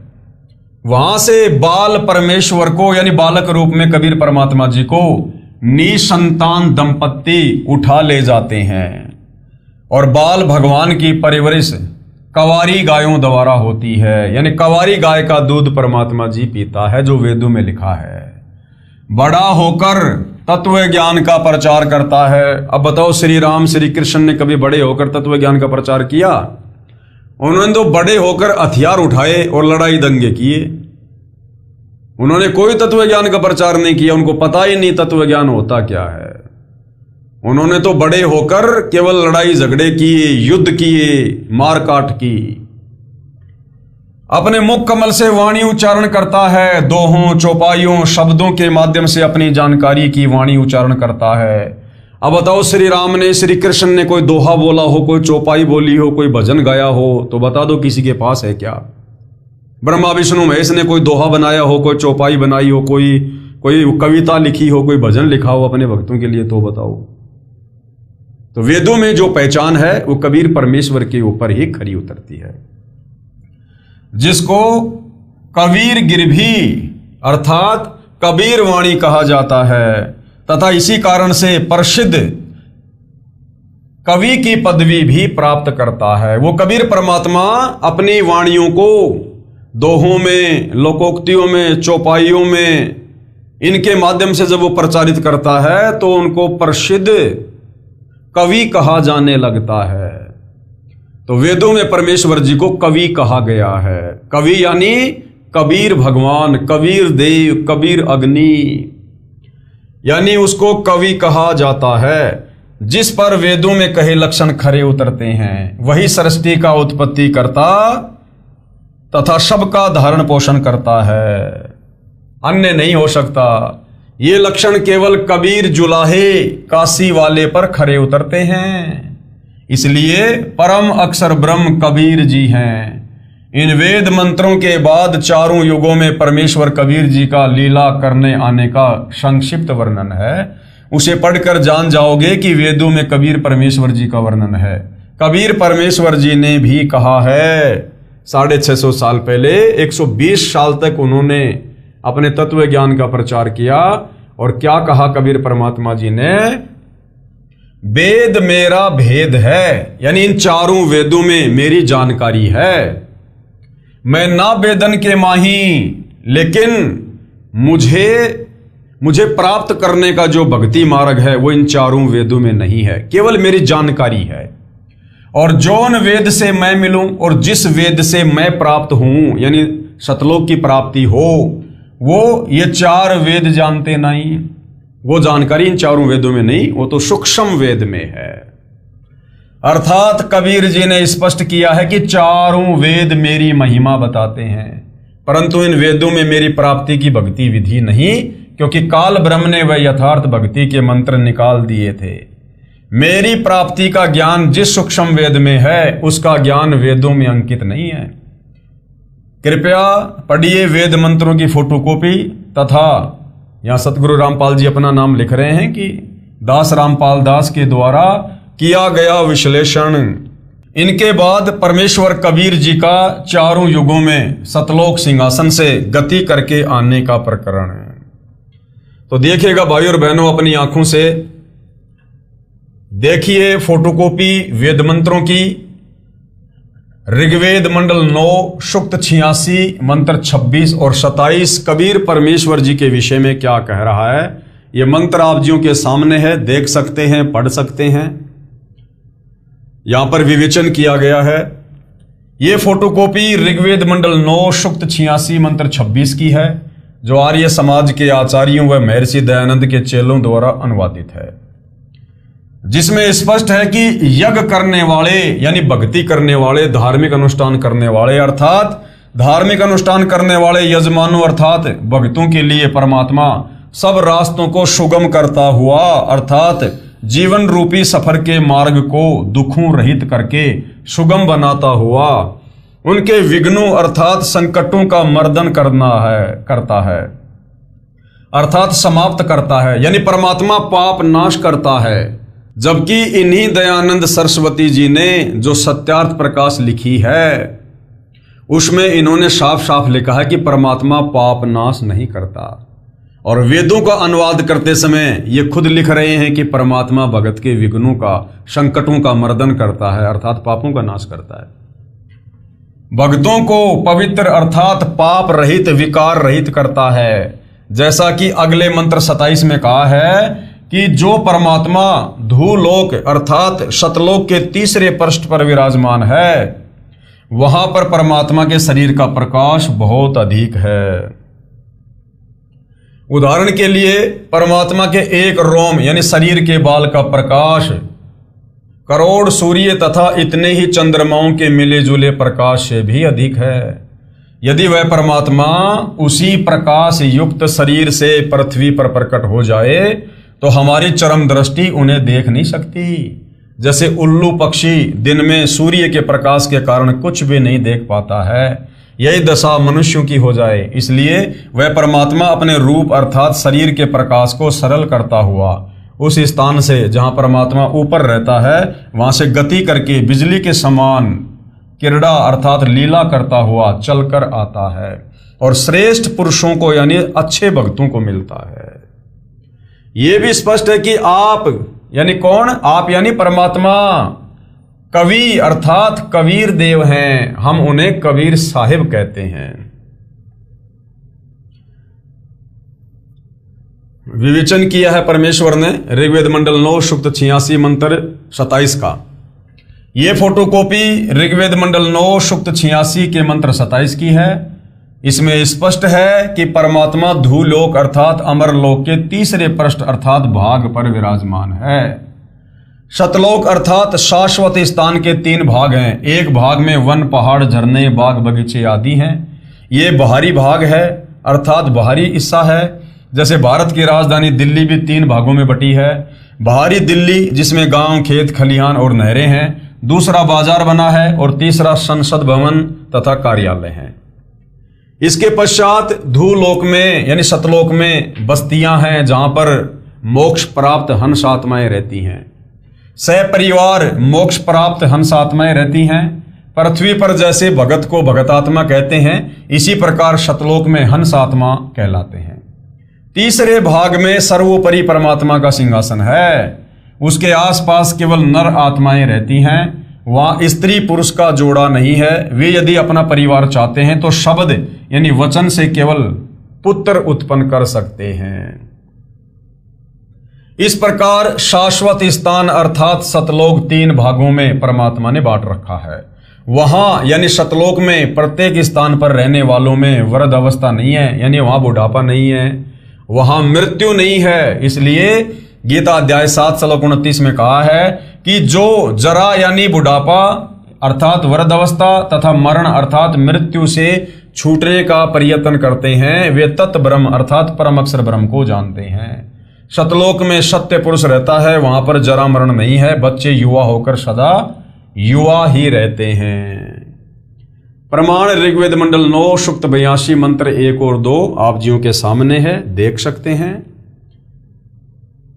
और अब नीचे इसका विवेचन किया जाएगा परमेश्वर रामपाल जी के द्वारा। विवेचन, ऊपर ऋग्वेद मंडल 9 सूक्त 82 मंत्र 1 और 2 की फोटोकॉपी है। ये अनुवाद महर्षि दयानंद जी के दिशा निर्देश से उन्हीं के चेलों ने किया है और सार्वदेशिक आर्य प्रतिनिधि सभा दिल्ली से प्रकाशित है। यानी कोई ये ना सोचे कि भाई सतगुरु रामपाल जी ने अपनी तरफ से लिख दिया होगा, हमें मूर्ख बना रहे होंगे। जिनको हम वेदों का प्रकांड विद्वान समझा करते थे, तत्व ज्ञान ना होने के चलते उन्हीं महर्षि दयानंद के चेलों द्वारा ये अनुवाद किया गया है। इसमें स्पष्ट है कि मंत्र 1 में कहा है सर्व यानी सब की उत्पत्ति करने वाला, जितनी भी आत्माएं सृष्टि में हैं, ब्रह्मा विष्णु महेश भी आत्मा है, काल ब्रह्म और दुर्गा भी आत्मा है, अक्षर पुरुष भी हैं। सतलोक में हमारे जो 16 जो बड़े भाई हैं वो भी आत्मा ही हैं। एक परमात्मा कबीर जी को छोड़कर बाकी सब जीव हैं, आत्मा हैं। तो सबकी उत्पत्ति करने वाला परमात्मा तेजो में शरीर युक्त है, पापों को नाश करने वाला और सुखों की वर्षा करने वाला अर्थात सुखों की झड़ी लगाने वाला है। वह ऊपर सतलोक में सिंहासन पर बैठा है जो देखने में राजा के समान है, अर्थात साकार है, भगवान दिखाई देता है। लेकिन तत्व ज्ञान के अभाव में हमारे नादान धर्म गुरु सदियों से हमें वो भक्ति विधि नहीं बता पाए जिस भक्ति विधि को अपनाकर हम परमात्मा के दर्शन कर सकते थे। वो भक्ति विधि ना होने से आत्माओं ने ये प्रयास तो बहुत किया, चारों वेदों को पढ़ा और निष्कर्ष निकाल लिया कि ये जो ओम मंत्र है ये पूर्ण परमात्मा का है, जबकि वो ओम मंत्र इस काल ब्रह्म का है। और उन आत्माओं ने जी जान से ओम मंत्र की साधना की और तप किए परमात्मा की प्राप्ति के लिए, उनको देखने के लिए, दर्शन करने के लिए। लेकिन उनको तत्व ज्ञान नहीं था, जिस कारण से वो सृष्टि रचना से अपरिचित थे और उन्हें इस बात का नहीं पता था कि ओम मंत्र जिस काल ब्रह्म का है उसने सौगंध खा रखी है कि मैं किसी भी प्रकार के जप से, तप से, दान से, धर्म से, अनुष्ठान से मैं किसी को भी अपने वास्तविक ब्रह्म रूप में, काल रूप में दर्शन नहीं दूंगा। और इतने प्रयासों के बाद जब उसके दर्शन नहीं हुए तो अंत में हमारे उन्हें साधु संत महात्मा ऋषियों ने अपना अनुभव समाज के सामने रख दिया कि परमात्मा तो निराकार है। और ये काल उनको भ्रमित करने के लिए जो है ज्योत के दर्शन करवा दिया करता था। तो उन महात्माओं ने सोच लिया कि ये जो झिलमिल झिलमिल जो ये ज्योतियां चमकती हैं, हम जब ध्यान लगाते हैं तो ये जो हजारों जो ज्योतियां दिखाई देती हैं, बस यही उस ब्रह्म का रूप है। और वही आधा अधूरा ज्ञान, शास्त्र विरुद्ध ज्ञान उन महात्माओं ने अपने द्वारा लिखी अनुभव की पुस्तकों में लिख दिया, जिनको पुराणों की संज्ञा दी जाती है। और आम आदमी ने यह विश्वास कर लिया कि इनसे बड़ा ज्ञानी और कौन हो सकता है, इन्होंने तो वेद पढ़े हैं, ये जो बता रहे हैं सही बता रहे होंगे। इस आधार से भाई और बहनों परमात्मा को सर्व समाज ने निराकार मान लिया। परंतु वेद कह रहे हैं कि परमात्मा साकार है, सहशरीर है, वो धरती पर चलकर आता है, एक मनुष्य के बच्चे के रूप में लीला करता है, हमें ज्ञान देता है। और आज यदि धरती पर वो कबीर भगवान देखना है तो सतगुरु रामपाल जी के रूप में धरती पर सहशरीर प्रकट है। 650 साल पहले भी परमात्मा कबीर जी इसी प्रकार से आए थे। द्वापर में भी ऐसे आए थे, त्रेता और सतयुग में भी ऐसे आए थे। और भगवान के कोई सींग थोड़ी होते हैं कि भगवान सींग लगा के आएगा या कोई पूंछ लगा के आएगा तब हम पहचानेंगे कि हाँ ये भगवान है। इंसानों को समझाने के लिए इंसान ही बनकर आता है भगवान। बाकी वो तो समर्थ है, सर्व सिद्धियों का स्वामी है, जिसने 184 योनियां बनाई हैं। वो तो प्रत्येक जीव का रूप धारण कर सकता है। 184 तो छोड़ो, वो परमात्मा तो इतना सक्षम है, वो तो अरबों खरबों नील शंख पदम ना जाने कितने जीव तरह तरह के भिन्न भिन्न उत्पन्न कर दे, जो एक दूसरे से मेल भी ना खाएं। आज इस पृथ्वी पर लगभग 8.5 अरब के आसपास मानव शरीरधारी स्त्री या पुरुषों की संख्या है। क्या किसी का भी आपस में चेहरा मेल खाता है? किसी का भी चेहरा आपको हूबहू नहीं मिलेगा, जबकि सब मां के गर्भ से जन्म लेकर आते हैं। सबको पैदा करने वाली फैक्ट्री एक ही है, सबका साचा एक ही है, मां का गर्भ, लेकिन चेहरे सबके अलग अलग है। और गुरुदेव ने बताया कि प्रत्येक व्यक्ति का चेहरा उसके जीवन में 4 बार बदलता है। एक जब वो पैदा होता है तब, एक जब वो 10-12 साल का होता है, एक जब वो युवा होता है, और फिर बुढ़ापा। 4 बार हर व्यक्ति अपने जीवन में अपने चेहरे बदलता है, और किसी व्यक्ति का चेहरा किसी से नहीं मिलता, जबकि सबका जन्म मां के गर्भ से होता है। फैक्ट्री एक ही है, साचा एक ही है, लेकिन चेहरे सबके अलग अलग, सबके फिंगरप्रिंट अलग अलग, सबकी आंखों का रेटिना अलग अलग है। यह है उस परमेश्वर की कारीगरी। तो भाइयों और बहनों, वो कबीर परमात्मा आज धरती पर सतगुरु रामपाल जी के रूप में प्रकट हैं। यही प्रमाण सूक्ष्म वेद में है। अरश कुरुश पर सफेद गुमट है, जहां परमेश्वर जी का डेरा, और श्वेत छत्र सिर मुकुट विराजे, देखत ना उस चेहरे नु। यही प्रमाण बाइबल ग्रंथ तथा कुरान शरीफ में भी है कि परमात्मा ने 6 दिन में सृष्टि रची और 7वें दिन ऊपर आकाश में तकत सिंहासन पर जा विराजा। इस काल के 21 ब्रह्मांड वाली सृष्टि परमात्मा ने 6 दिन में रची। हालांकि वो परमात्मा चाहते तो 6 सेकंड का भी काम नहीं उनके लिए, 6 सेकंड का भी, लेकिन ये परमेश्वर की अपनी मौज है, वो किस प्रकार की लीला करते हैं। अन्यथा वो परमात्मा एक चुटकी बजाने जितनी देर में सृष्टि को खत्म कर दे, और चुटकी बजाते ही परमात्मा फिर से नया निर्माण कर दे। एज इट इज गांव, नगर, बिल्डिंगें, नहरें, रोडें, इंसान, पेड़, झरने, सब कुछ एज इट इज, और किसी को पता भी ना चले कि एक पल में सृष्टि नष्ट हो चुकी थी और अगले पल परमात्मा ने वैसी नई बना दी। तो ये वो समर्थ परमात्मा है। तो इस काल के 21 ब्रह्मांड वाली सृष्टि परमात्मा ने 6 दिन में रची, और 7वें दिन सतलोक में बने अपने सिंहासन पर जा विराजा। कहां प्रमाण है बाइबल में? बाइबल के उत्पत्ति ग्रंथ 2 और उसके श्लोक 26 से 30 तथा कुरान शरीफ की सूरत फुरकानी 25 आयत नंबर 52 से 59 में है।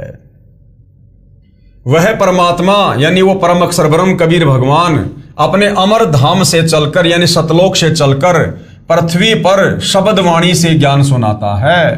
वह वर्णीय अर्थात आदरणीय श्रेष्ठ व्यक्तियों को प्राप्त होता है, उनको मिलता है। जैसे संत धर्मदास जी बांधवगढ़ मध्य प्रदेश वाले को मिले, संत मलुकदास जी को मिले, संत दादू जी को मिले, आमेर राजस्थान में मिले, संत नानक देव जी को मिले, संत गरीबदास जी गांव छुडानी जिला झज्जर हरियाणा वाले को मिले, संत गीसा दास जी गांव खेकड़ा जिला बागपत उत्तर प्रदेश वाले को मिले, संत जम्बेश्वर जी विष्णोई धर्म के जो प्रवर्तक हैं राजस्थान में, उनको गांव समराथल राजस्थान वाले को मिले।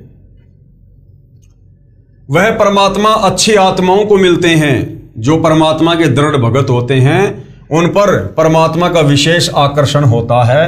उदाहरण भी बताया है कि जैसे विद्युत अर्थात जो आकाशीय जो बिजली होती है, आकाशीय बिजली शनै वाले स्थानों को आधार बनाकर गिरती है। जैसे कांसी धातु पर बिजली गिरती है।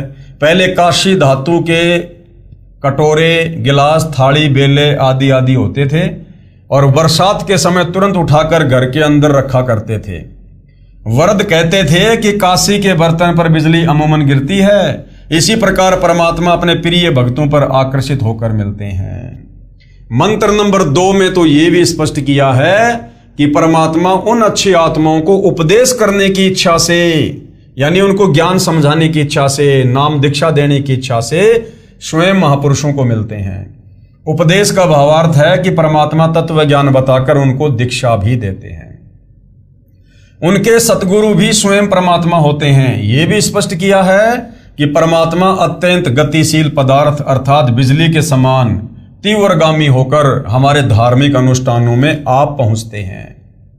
आप जी ने पीछे पढ़ा कि संत धर्मदास को परमात्मा ने यही कहा था कि मैं वहां पर अवश्य जाता हूं जहां धार्मिक अनुष्ठान होते हैं, क्योंकि मेरी अनुपस्थिति में काल कुछ भी उपद्रव कर देता है जिससे साधकों की आस्था परमात्मा से छूट जाती है।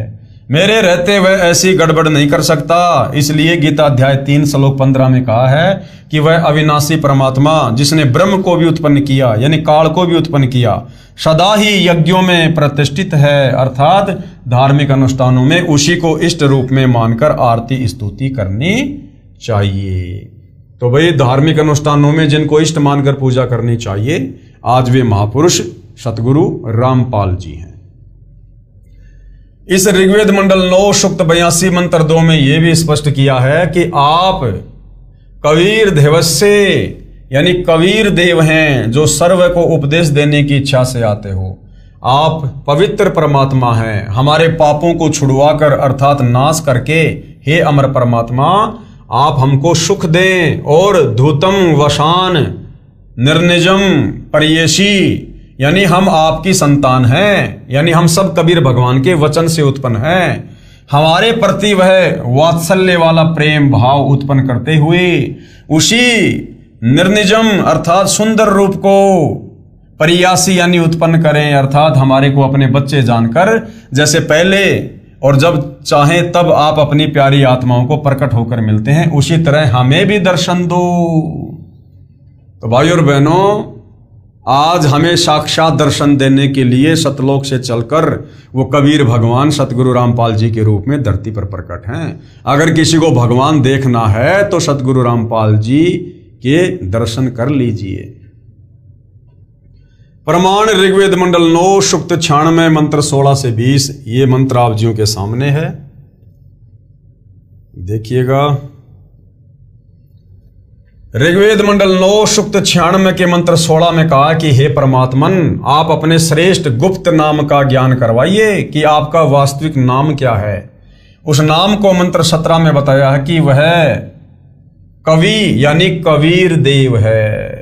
मंत्र 17 की केवल हिंदी, शिशुम जज्ञानम हरियंतम, परमेश्वर जानबूझकर तत्व ज्ञान बताने के उद्देश्य से शिशु रूप में प्रकट होता है। उनके ज्ञान को सुनकर मरुतो गणेन यानी भक्तों का बहुत बड़ा समूह उस परमात्मा का अनुयायी बन जाता है, जैसे आज सतगुरु रामपाल जी के फॉलोवर हैं।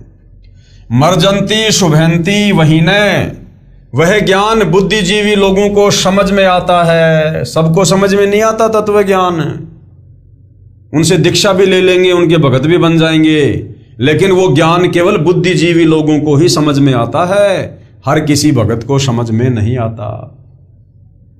वे उस परमेश्वर की स्तुति भक्ति तत्व ज्ञान के आधार से करते हैं, यानी गुरु को ही परमात्मा मानकर उनको भोग लगाना, उनकी आरती उतारना, उन्हें अपना इष्ट मानकर उनकी पूजा करना, वो बुद्धिजीवी भगत करते हैं।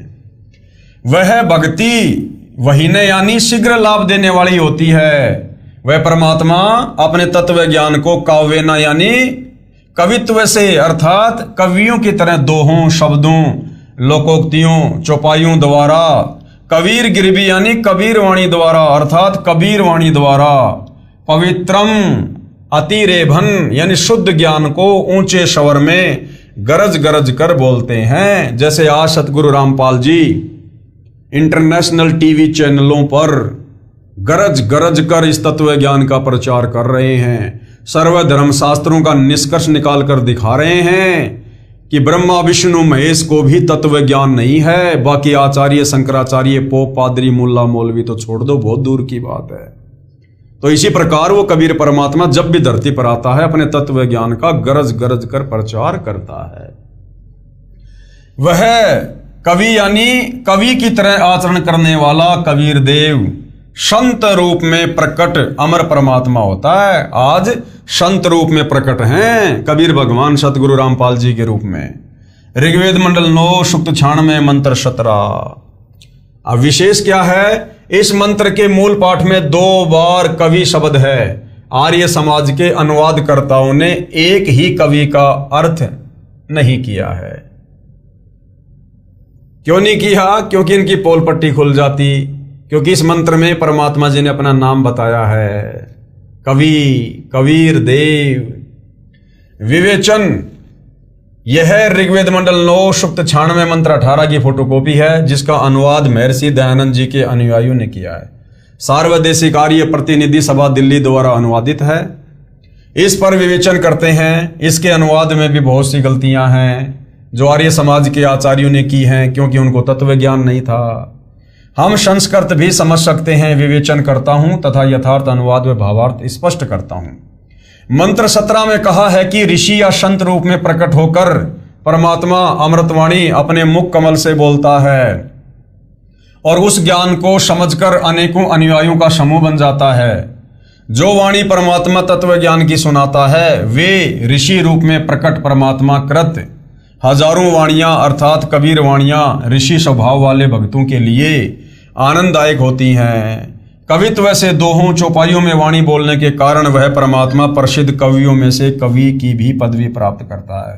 वह अमर परमात्मा सर्व की पालना की इच्छा करता हुआ प्रथम स्थिति में बड़ी पृथ्वी अर्थात ऊपर के लोकों में तीसरे धाम अर्थात सतलोक के तीसरे पृष्ठ पर तेजोमय शरीर युक्त गुम्मज में विराजमान है, वहां बैठा है।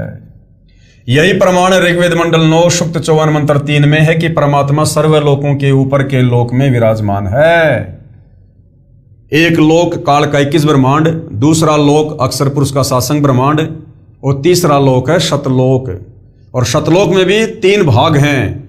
उस तीसरे भाग में परमात्मा विराजमान है सिंहासन पर।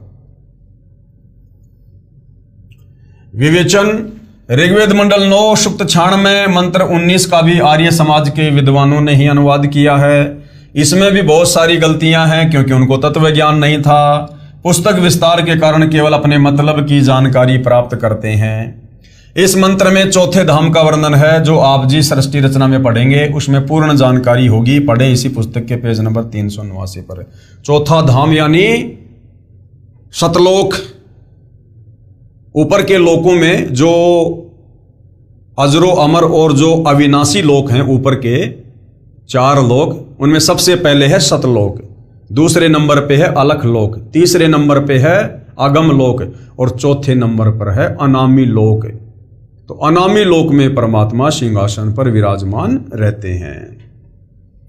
परमात्मा ने ऊपर के 4 लोक अजर अमर रचे हैं, यानी सतलोक से लेकर अनामी लोक है वो अजरो अमर है, वो कभी विनाश में नहीं आता और ना उन लोकों में रहने वाली आत्माएं कभी मरती हैं।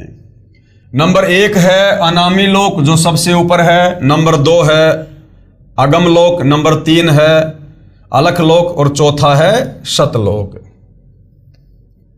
हम पृथ्वी लोक पर हैं, यानी हम काल के 21 ब्रह्मांड की इस पृथ्वी पर हैं।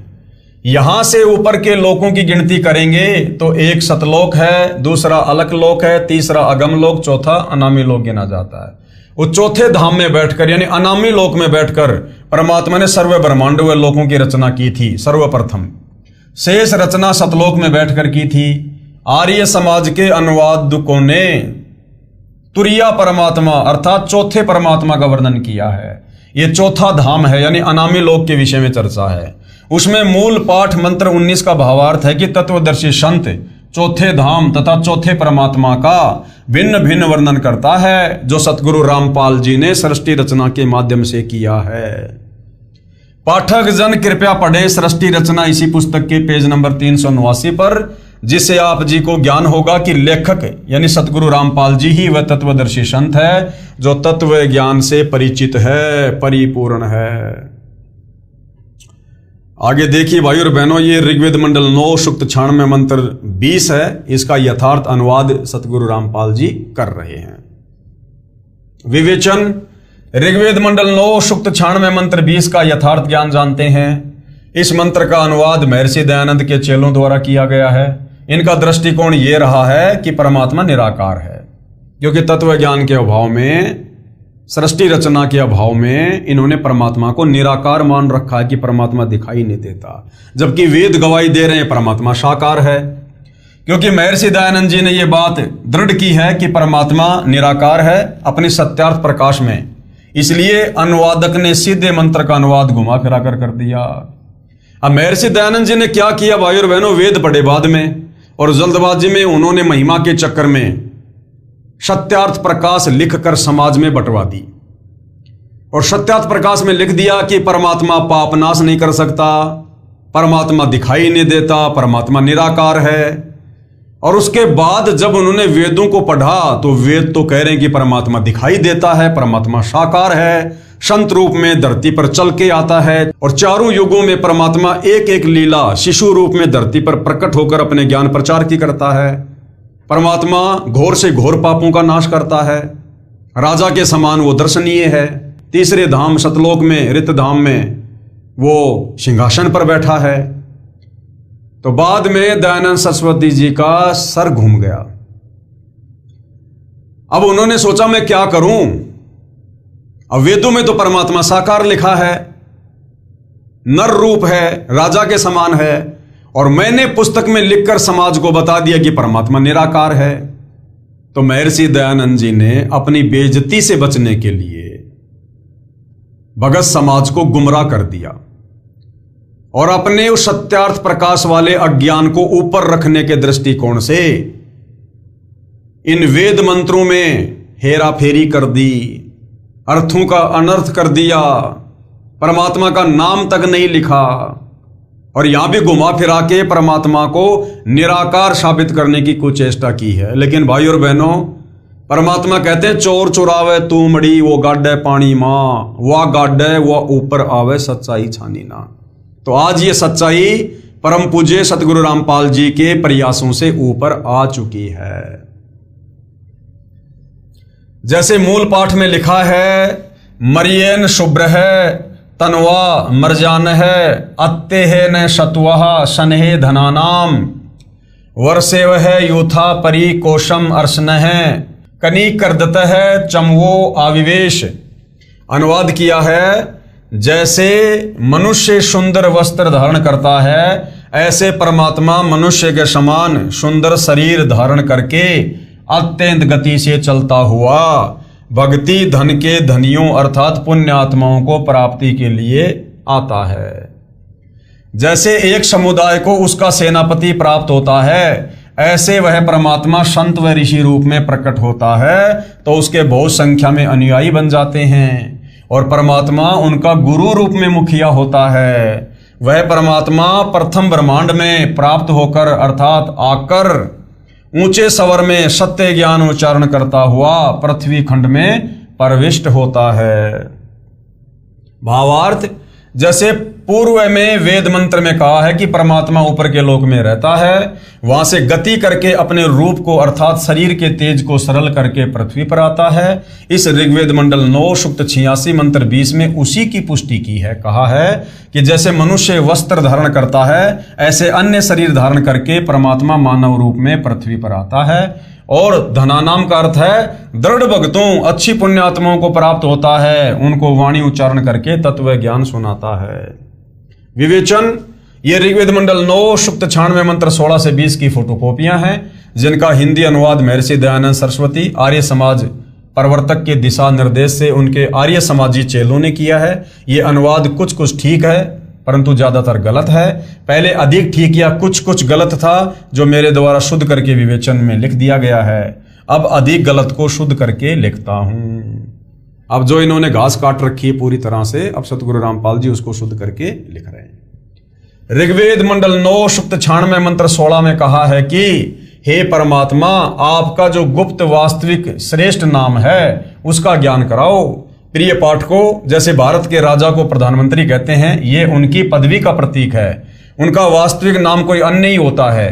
जैसे पहले प्रधानमंत्री जी श्री पंडित जवाहरलाल नेहरू जी थे, जवाहरलाल उनका वास्तविक नाम है। इस मंत्र 16 में कहा कि हे परमात्मा, आपका जो वास्तविक नाम है, क्योंकि इस परमेश्वर की पदवी के तो लाखों करोड़ों नाम है। सत्य पुरुष कह दो, अजरो अमर परमात्मा कह दो, शब्द स्वरूपी राम कह दो, अकाल मूर्त कह दो, अमित ओजा कह दो, लेकिन उनका वास्तविक नाम क्या है? उस नाम का हमें ज्ञान करवाइए। वह उपासना करने का शवचलित शस्त्र के समान अज्ञान रूपी गंध को नाश करके पाप नाशक है। आप अपने उस सत्य मंत्र का हमें ज्ञान करवाइए। हे अमर परमेश्वर, आपका वह मंत्र श्वासों द्वारा नाक आदि इंद्रियों से श्वास श्वास से जपने से विद्युत जैसी गति से अर्थात शीघ्रता से भक्ति धन से परिपूर्ण करके ऐश्वर्य को तथा मोक्ष को प्राप्त करवाइए। प्रिय पाठकों से निवेदन है कि इस ऋग्वेद मंडल 9 सूक्त 96 मंत्र 16 के अनुवाद में बहुत सी गलतियां थी जो शुद्ध कर दी गई हैं। प्रमाण के लिए मूल पाठ में अभिवाजम शब्द है, इसका अनुवाद नहीं किया गया है। इसके स्थान पर अभिगमे शब्द का अर्थ जोड़ा है जो मूल पाठ में नहीं है। ऋग्वेद मंडल 9 सूक्त 96 मंत्र 17 के अनुवाद में भी बहुत गलतियां हैं जो आर्य समाजियों द्वारा अनुवादित है। अब शुद्ध करके लिखता हूं। जैसा कि पूर्वोक्त ऋग्वेद मंडल 9 सूक्त 86 मंत्र 82 के मंत्रों में प्रमाण है कि परमात्मा अपने शाश्वत स्थान से जो धूल लोक के तीसरे स्थान पर विराजमान है वहां से चलकर पृथ्वी पर जानबूझकर किसी खास मकसद से प्रकट होता है। परमात्मा सर्व ब्रह्मांडों में बसे प्राणियों की परवरिश 3 स्थिति में करते हैं। पहली स्थिति है परमात्मा ऊपर सतलोक अर्थात अविनाशी धाम में सिंहासन यानी तख्त पर बैठकर सर्व ब्रह्मांडों का संचालन करते हैं। दूसरा नंबर, जब चाहे साधु संत के रूप में अपने शरीर का तेज सरल करके अच्छी आत्माओं को मिलते हैं। प्रत्येक युग में किसी जलाशय में खिले कमल के फूल पर नवजात शिशु का रूप बनाकर प्रकट होते हैं। ये तीसरी स्थिति है। और फिर वहां से क्या होता है, निसंतान दंपत्ति अपने घर ले जाते हैं। बचपन से ही वह परमात्मा अपना वास्तविक भक्ति ज्ञान, जिसे तत्व ज्ञान भी कहते हैं, चौपाइयों, दोहों, साखियों व कविताओं के रूप में सुनाते हैं। जैसे 650 साल पहले आदरणीय रामदेवानंद जी को परमात्मा मात्र 5 वर्ष की लीला में उम्र से ही उनके गुरु बनकर ज्ञान समझाने लग गए थे। जैसे सन 1398 में विक्रमी संवत 1455 में परमात्मा अपने निज स्थान से चलकर भारतवर्ष के काशी शहर के बाहर लहरतारा नामक जलाशय में कमल के फूल पर शिशु रूप धारण करके प्रकट हुए थे। वहां से न्यूरू नीमा जुलाहा दंपत्ति अपने घर ले गए थे। धीरे धीरे परमात्मा बड़े हुए, कबीर वाणी बोलकर ज्ञान सुनाया था। प्रमाण ऋग्वेद मंडल 9 सूक्त 1 मंत्र 9 में है जो आर्य समाज के आचार्यों द्वारा अनुवादित है। उसमें भी कुछ गलती है, ज्यादा नहीं है। ये ऋग्वेद मंडल 9 सूक्त 1 मंत्र 9 की फोटोकॉपी है। विवेचन, ये फोटोकॉपी ऋग्वेद मंडल 9 सूक्त 1 मंत्र 9 की है। इसमें स्पष्ट है कि अमर परमात्मा जब शिशु रूप में प्रकट होता है तो उसकी परवरिश की लीला कुंवारी गायों द्वारा होती है। यही प्रमाण कबीर सागर के अध्याय ज्ञान प्रकाश में है कि जिस परमेश्वर कबीर जी को नीरू नीमा अपने घर ले गए, तब शिशु रूपधारी परमात्मा ने न अन्न खाया न दूध पिया। फिर स्वामी रामानंद जी के बताने पर एक कुंवारी गाय अर्थात एक बछिया नीरू लाया। उसने तत्काल दूध दिया। उस कुंवारी गाय के दूध से परमेश्वर की परवरिश की लीला हुई थी। कबीर सागर लगभग 600 वर्ष पहले का लिखा हुआ है। कोई ये ना सोचे कि आज सतगुरु रामपाल जी ने लिखकर अपने तरफ से बना दिया होगा। ऋग्वेद मंडल 9 सूक्त 1 मंत्र 9 के अनुवाद में कुछ गलती की है। जैसे ये शब्द है अभी अधन्या, तो इन लोगों ने अनुवाद करते समय आर्य समाज के लोगों ने क्या कर दिया, अभी अधन्या का अर्थ अहिंसनीय कर दिया, जो गलत है। हरियाणा प्रांत के जिला रोहतक में गांव धनाना में लेखक का जन्म हुआ। यानी सतगुरु रामपाल जी अपने आप को छुपाते हुए कह रहे हैं कि मैं धनाना गांव में आया, जो वर्तमान में जिला सोनीपत में है। इस क्षेत्र में जिस गाय ने गर्भ धारण न किया हो तो कहते हैं कि ये धनाई हुई नहीं है, ये बिना धनाई है। ये अपभ्रंश शब्द है। एक गाय के लिए अधीन शब्द है, बहुवचन के लिए अधन्या शब्द है। अधन्या का अर्थ है बिना धनाई गौवें, तथा अभी अधन्या का अर्थ है पूर्ण रूप से बिना धनाई अर्थात कंवारी गायें अर्थात बछियां। अब ऋग्वेद मंडल 9 सूक्त 96 मंत्र 17 का शुद्ध अनुवाद करता हूं, केवल हिंदी। शिशुम जज्ञानम हरियंतम, यानी परमेश्वर जानबूझकर तत्व ज्ञान बताने के उद्देश्य से शिशु रूप में प्रकट होता है। उनके ज्ञान को सुनकर मरुतो गणेन यानी भक्तों का बहुत बड़ा समूह उस परमात्मा का अनुयायी बन जाता है। मर्जंती शुभंती वहीने, यानी वह ज्ञान बुद्धिजीवी लोगों को समझ में आता है। वे उस परमेश्वर की स्तुति भक्ति साधना तत्व ज्ञान के आधार से करते हैं। वह भक्ति यानी वहीने शीघ्र लाभ देने वाली होती है। वे परमात्मा अपने तत्व ज्ञान को काव्यना यानी कवित्व से अर्थात कवियों की तरह दोहों, शब्दों, लोकोक्तियों, चौपाइयों द्वारा, कबीर यानी कबीर वाणी द्वारा अर्थात कबीर वाणी द्वारा, पवित्रम अतिरेवन यानी शुद्ध ज्ञान को ऊंचे स्वर में गरज गरज कर बोलते हैं। वह कवि अर्थात कवि की तरह आचरण करने वाला कबीर देव संत रूप में प्रकट सोम यानी अमर परमात्मा होता है। ऋग्वेद मंडल 9 सूक्त 96 मंत्र 17। विशेष इस मंत्र के मूल पाठ में 2 बार कवि शब्द है। आर्य समाज के अनुवादकर्ताओं ने एक कवि का अर्थ ही नहीं किया। विवेचन ऋग्वेद मंडल 9 सूक्त 96 मंत्र 18 पर विवेचन करते हैं। इसके अनुवाद में भी बहुत सारी गलतियां हैं। हम संस्कृत भी समझ सकते हैं, विवेचन करता हूं तथा यथार्थ अनुवाद व भावार्थ स्पष्ट करता हूं। मंत्र 17 में कहा है कि ऋषि या संत रूप में प्रकट होकर परमात्मा अमृतवाणी अपने मुख कमल से बोलता है और उस ज्ञान को समझकर अनेकों अनुयायियों का समूह बन जाता है। जो वाणी परमात्मा तत्व ज्ञान की सुनाता है वे ऋषि कृत्यम अर्थात ऋषि रूप में प्रकट परमात्मा कृत सहस्रणित है यानी हजारों वाणियां अर्थात कबीर वाणियां ऋषि मना यानी ऋषि स्वभाव वाले भक्तों के लिए सर्वर्षा यानी आनंददायक होती हैं। कवि नाम पदवी यानी कवित्व से दोहों चौपाइयों में वाणी बोलने के कारण वह परमात्मा कवियों में से एक प्रसिद्ध कवि की पदवी भी प्राप्त करता है।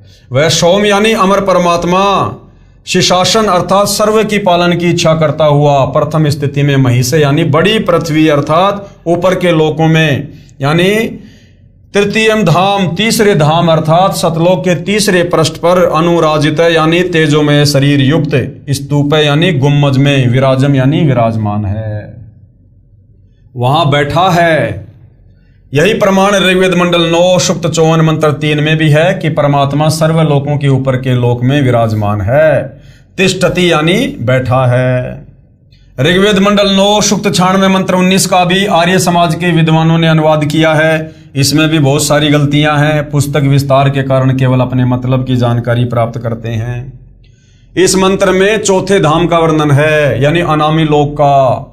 आप जिस सृष्टि रचना में पढ़ेंगे उसमें पूर्ण जानकारी होगी। पढ़ें इसी पुस्तक के पेज नंबर 389 पर जो हम आगे पढ़ेंगे।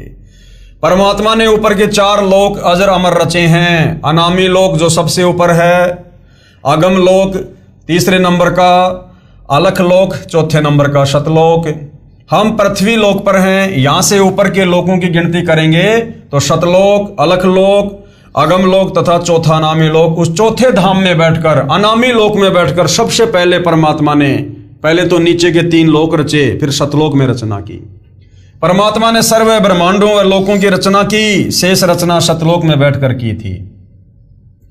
आर्य समाज के अनुवादकों ने तुरिया परमात्मा अर्थात चौथे परमात्मा का वर्णन किया है। यह चौथा धाम है। इसमें मूल पाठ मंत्र 19 का भावार्थ है कि तत्वदर्शी संत चौथे धाम तथा चौथे परमात्मा का भिन्न भिन्न वर्णन करता है। पाठक जन कृपया पढ़ें सृष्टि रचना इसी पुस्तक के पेज नंबर 389 पर, जिससे आप जी को ज्ञान होगा कि लेखक यानी सतगुरु रामपाल जी ही वह तत्वदर्शी संत है जो तत्व ज्ञान से परिचित है। इनके अलावा संसार में और किसी को तत्व ज्ञान नहीं है। विवेचन ऋग्वेद मंडल 9 सूक्त 96 मंत्र 20 का यथार्थ अनुवाद जानते हैं। इस मंत्र का अनुवाद महर्षि दयानंद के चेलों द्वारा किया गया है। इनका दृष्टिकोण यह रहा है कि परमात्मा निराकार है, क्योंकि महर्षि दयानंद जी ने यह बात दृढ़ की है कि परमात्मा निराकार है। इसलिए अनुवादकों ने सीधे मंत्र का अनुवाद घुमा फिरा कर किया है, जैसे मंत्र 20 के मूल पाठ में लिखा है। यह अनुवाद आप जियों के सामने है। अनुवाद है, मनुष्य जैसे सुंदर वस्त्र धारण करता है ऐसे ही परमात्मा सुंदर शरीर धारण करके अत्यंत गति से चलता हुआ भक्ति धन के धनियों अर्थात पुण्यात्माओं को प्राप्ति के लिए आता है। जैसे एक समुदाय को उसका सेनापति प्राप्त होता है, ऐसे वह परमात्मा संत व ऋषि रूप में प्रकट होता है तो उसके बहुत संख्या में अनुयायी बन जाते हैं और परमात्मा उनका गुरु रूप में मुखिया होता है। वह परमात्मा प्रथम ब्रह्मांड में प्राप्त होकर अर्थात आकर ऊंचे स्वर में सत्य ज्ञान उच्चारण करता हुआ पृथ्वी खंड में प्रविष्ट होता है। जैसे पूर्व में वेद मंत्रों में कहा है कि परमात्मा ऊपर के लोक में रहता है, वहां से गति करके पृथ्वी पर आता है अपने रूप को अर्थात शरीर के तेज को सरल करके आता है। इस ऋग्वेद मंडल 9 सूक्त 96 मंत्र 20 में उसी की पुष्टि की है। कहा है कि परमात्मा ऐसे अन्य शरीर धारण करके पृथ्वी पर आता है जैसे मनुष्य वस्त्र धारण करता है, और दृढ़ भक्तों यानी अच्छी पुण्यात्माओं को प्राप्त होता है, उनको वाणी उच्चारण करके तत्व ज्ञान सुनाता है। प्रमाण है ऋग्वेद मंडल 9 सूक्त 95 मंत्र 2 आप जियों के सामने है।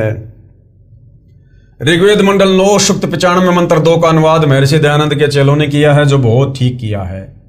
अब भाइयों और बहनों, बार बार ये जो वेद मंत्र दिखाए जा रहे हैं, ये उन लोगों के लिए विशेष तौर पर दिखाए जा रहे हैं जो ये संस्कृत भाषा का थोड़ा बहुत ज्ञान रखते हैं, अध्यात्म में थोड़ी रुचि रखते हैं, जो वेदों को पढ़ते हैं, गीता को पढ़ते हैं, जिनकी बुद्धि काल ने जकट रखी होती है कि बस हम पंडित हैं, विद्वान हैं, महर्षि कहे जाने वाले लोगों से बहुत ज्यादा ही वो प्रभावित होते हैं।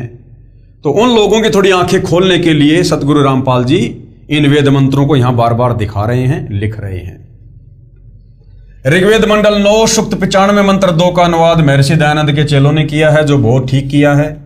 इसका भावार्थ है कि पूर्वोक्त परमात्मा अर्थात जिस परमात्मा के विषय में पहले वाले मंत्रों में ऊपर कहा गया है, वह अपना शरीर धारण करके यानी आकार में आकर शरीर धारण करके शत भक्ति का मार्ग अर्थात यथार्थ आध्यात्मिक ज्ञान अपनी अमृतमयी वाक अर्थात वाणी द्वारा मुक्ति मार्ग की प्रेरणा करता है। यानी सतलोक से चलकर अपने रूप को सरल करके परमात्मा यहां पर तत्व ज्ञान देता है।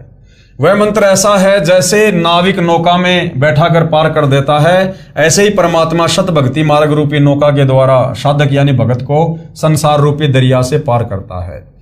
वह देवानाम देवम अर्थात सब देवों का देव अर्थात सब प्रभुओं का प्रभु परमेश्वर वाणी रूपी ज्ञान यज्ञ के लिए गुप्त नामों का आविष्कार करता है।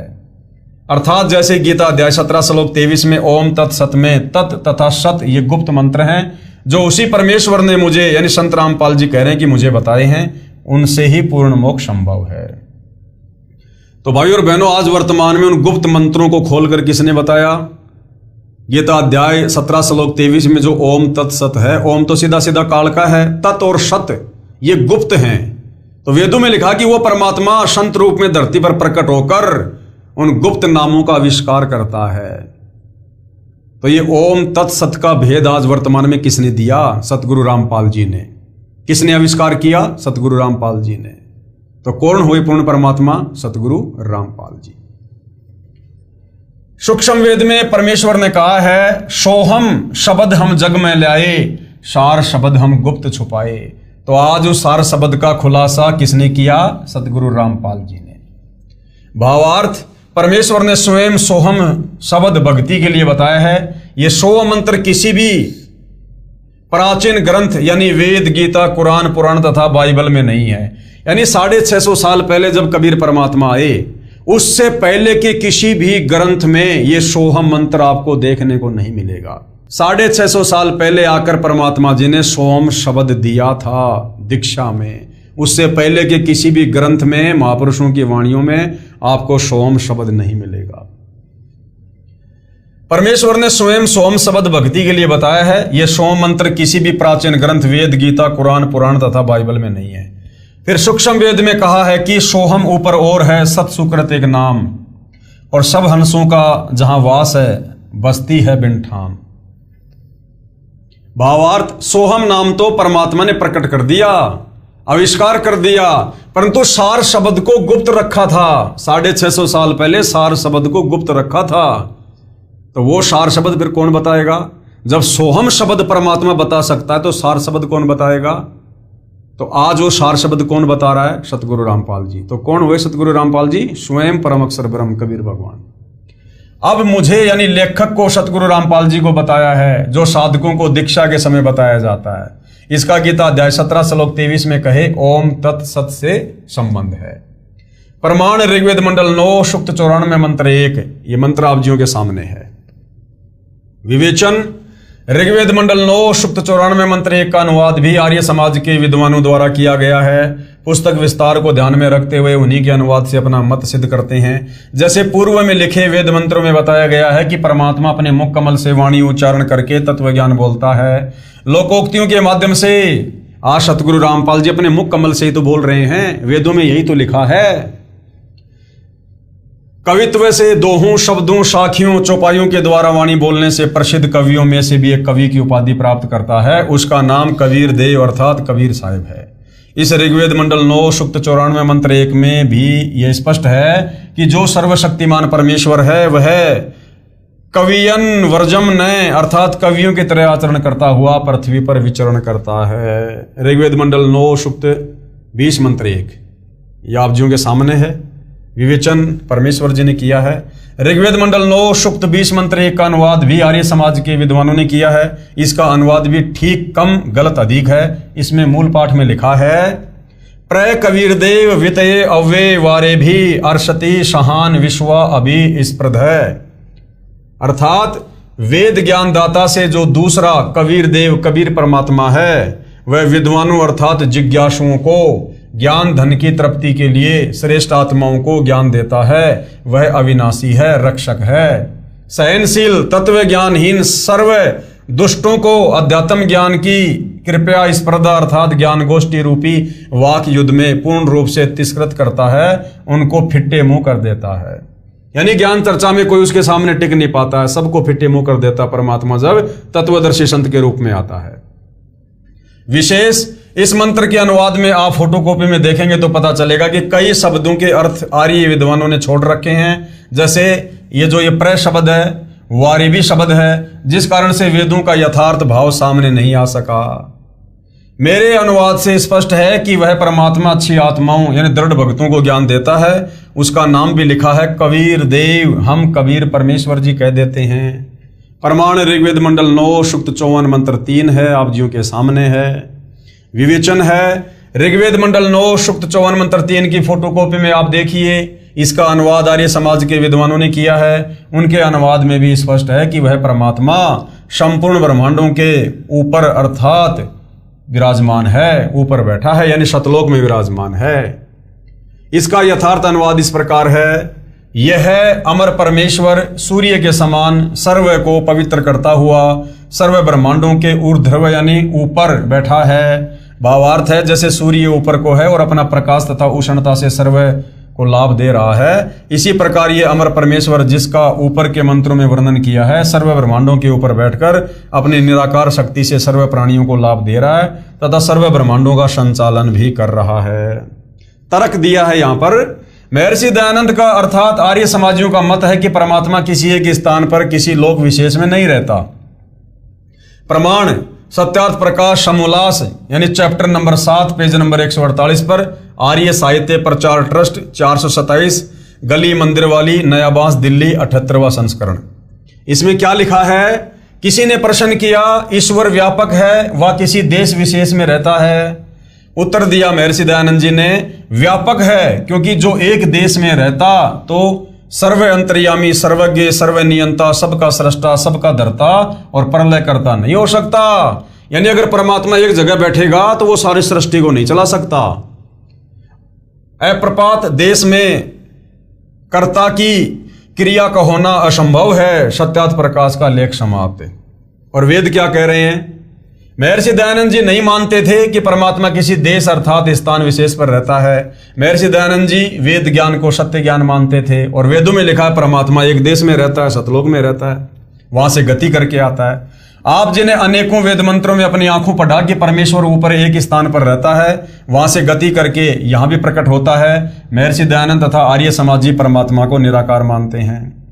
इसका प्रमाण कहाँ है? सत्यार्थ प्रकाश के समोल्लास नंबर 9 पेज नंबर 176, समोल्लास 7 पेज 149, समोल्लास 11 पेज 251 पर कहा है कि परमात्मा निराकार है यानी दिखाई नहीं देता।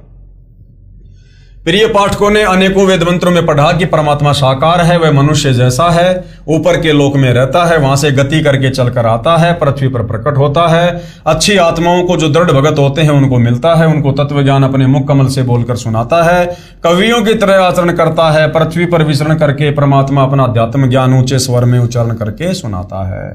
गीता अध्याय 4 श्लोक 32 में भी यही कहा है।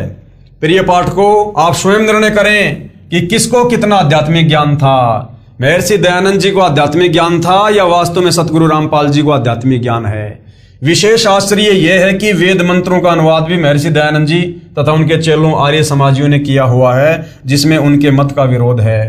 यानी सत्यार्थ प्रकाश में तो लिखा है कि परमात्मा निराकार है, पाप नाश नहीं करता, किसी एक देश में नहीं रहता, एक लोक में नहीं रहता। और वेद कह रहे हैं परमात्मा साकार है, नराकार है, वहां से चल के आता है, घोर से घोर पापों का नाश करता है। और धूलोक के तीसरे पृष्ठ यानी सतलोक के तीसरे पोर्शन में राजा की तरह सिंहासन पर विराजमान है। निवेदन कर रहे हैं सतगुरु रामपाल जी, वेद मंत्रों की फोटोकॉपियां लगाने का उद्देश्य यह है कि यदि मैं यानी लेखक सतगुरु रामपाल जी अनुवाद करके पुस्तक में लगाता तो अन्य व्यक्ति यह कह देते कि संत रामपाल जी को संस्कृत भाषा का ज्ञान नहीं है, इसलिए इनके अनुवाद पर विश्वास नहीं किया जा सकता। अब यह शंका उत्पन्न ही नहीं हो सकती। अब तो यह दृढ़ता आएगी कि संत रामपाल जी ने तो वेद मंत्रों का अनुवाद किया है, वह यथार्थ है। यथार्थ कबीर प्राकाट्य प्रकरण यानी वो सच्चाई जो कबीर परमात्मा 650 साल पहले बनारस के काशी में लहतारा तालाब पर कमल के विकसित फूल पर शिशु रूप में प्रकट हुए थे। कबीर साहिब चारों युगों में आते हैं। अब सत्यनारायण कथा, अमर कथा, कबीर परमेश्वर जी की महिमा का वर्णन है आगे कि कबीर परमात्मा चारों युगों में प्रकट होते हैं, पृथ्वी पर सतलोक से चलकर आते हैं, सहशरीर शिशु रूप में प्रकट होते हैं, तत्व ज्ञान का कबीर वाणियों द्वारा गरज गरज कर उच्चारण करके प्रचार करते हैं। तो भाइयों और बहनों, सतगुरु रामपाल जी ने जनता की अदालत में, जनता के सामने सर्व धर्मशास्त्रों को जिनको वो प्रमाणित मानते हैं दिखा दिखा कर क्लियर कर दिया कि परमात्मा का नाम कबीर है, वो सहशरीर है, सतलोक में रहता है, अच्छी आत्माओं को धरती पर आकर मिलता है, उनको तत्व ज्ञान देता है, घोर से घोर पापों का नाश करता है। और उसी परमात्मा की महिमा चारों वेद गा रहे हैं, गीता जी गा रही हैं। और उसी परमात्मा की सतभक्ति यानी शास्त्र अनुकूल साधना करने से ही हमें मोक्ष मिलेगा। और वो शास्त्र अनुकूल साधना वो परमात्मा खुद गीता अध्याय 4 श्लोक 34 के अनुसार तत्वदर्शी संत के रूप में धरती पर प्रकट होकर स्वयं ही देता है। तो क्लियर हो गया कि वो कबीर भगवान आज धरती पर सतगुरु रामपाल जी हैं। तो भाइयों और बहनों, कबीर परमात्मा चारों युगों में आते हैं और इस कलयुग में लगभग 650 साल पहले वो कबीर नाम से प्रकट हुए। और किस प्रकार से उन्होंने क्या क्या लीला की, किस प्रकार से उनकी बाल्यकाल में लीलामय तरीके से परवरिश हुई, इन तमाम जानकारियों को हम अगले एपिसोड में समझेंगे। तब तक पूज्य गुरुदेव भगवान हम सबको आज्ञा दें, आशीर्वाद दें, सद्बुद्धि दें, हमारा मार्गदर्शन करें। बंदी छोड़ सतगुरु रामपाल जी परमेश्वर जी की जय हो।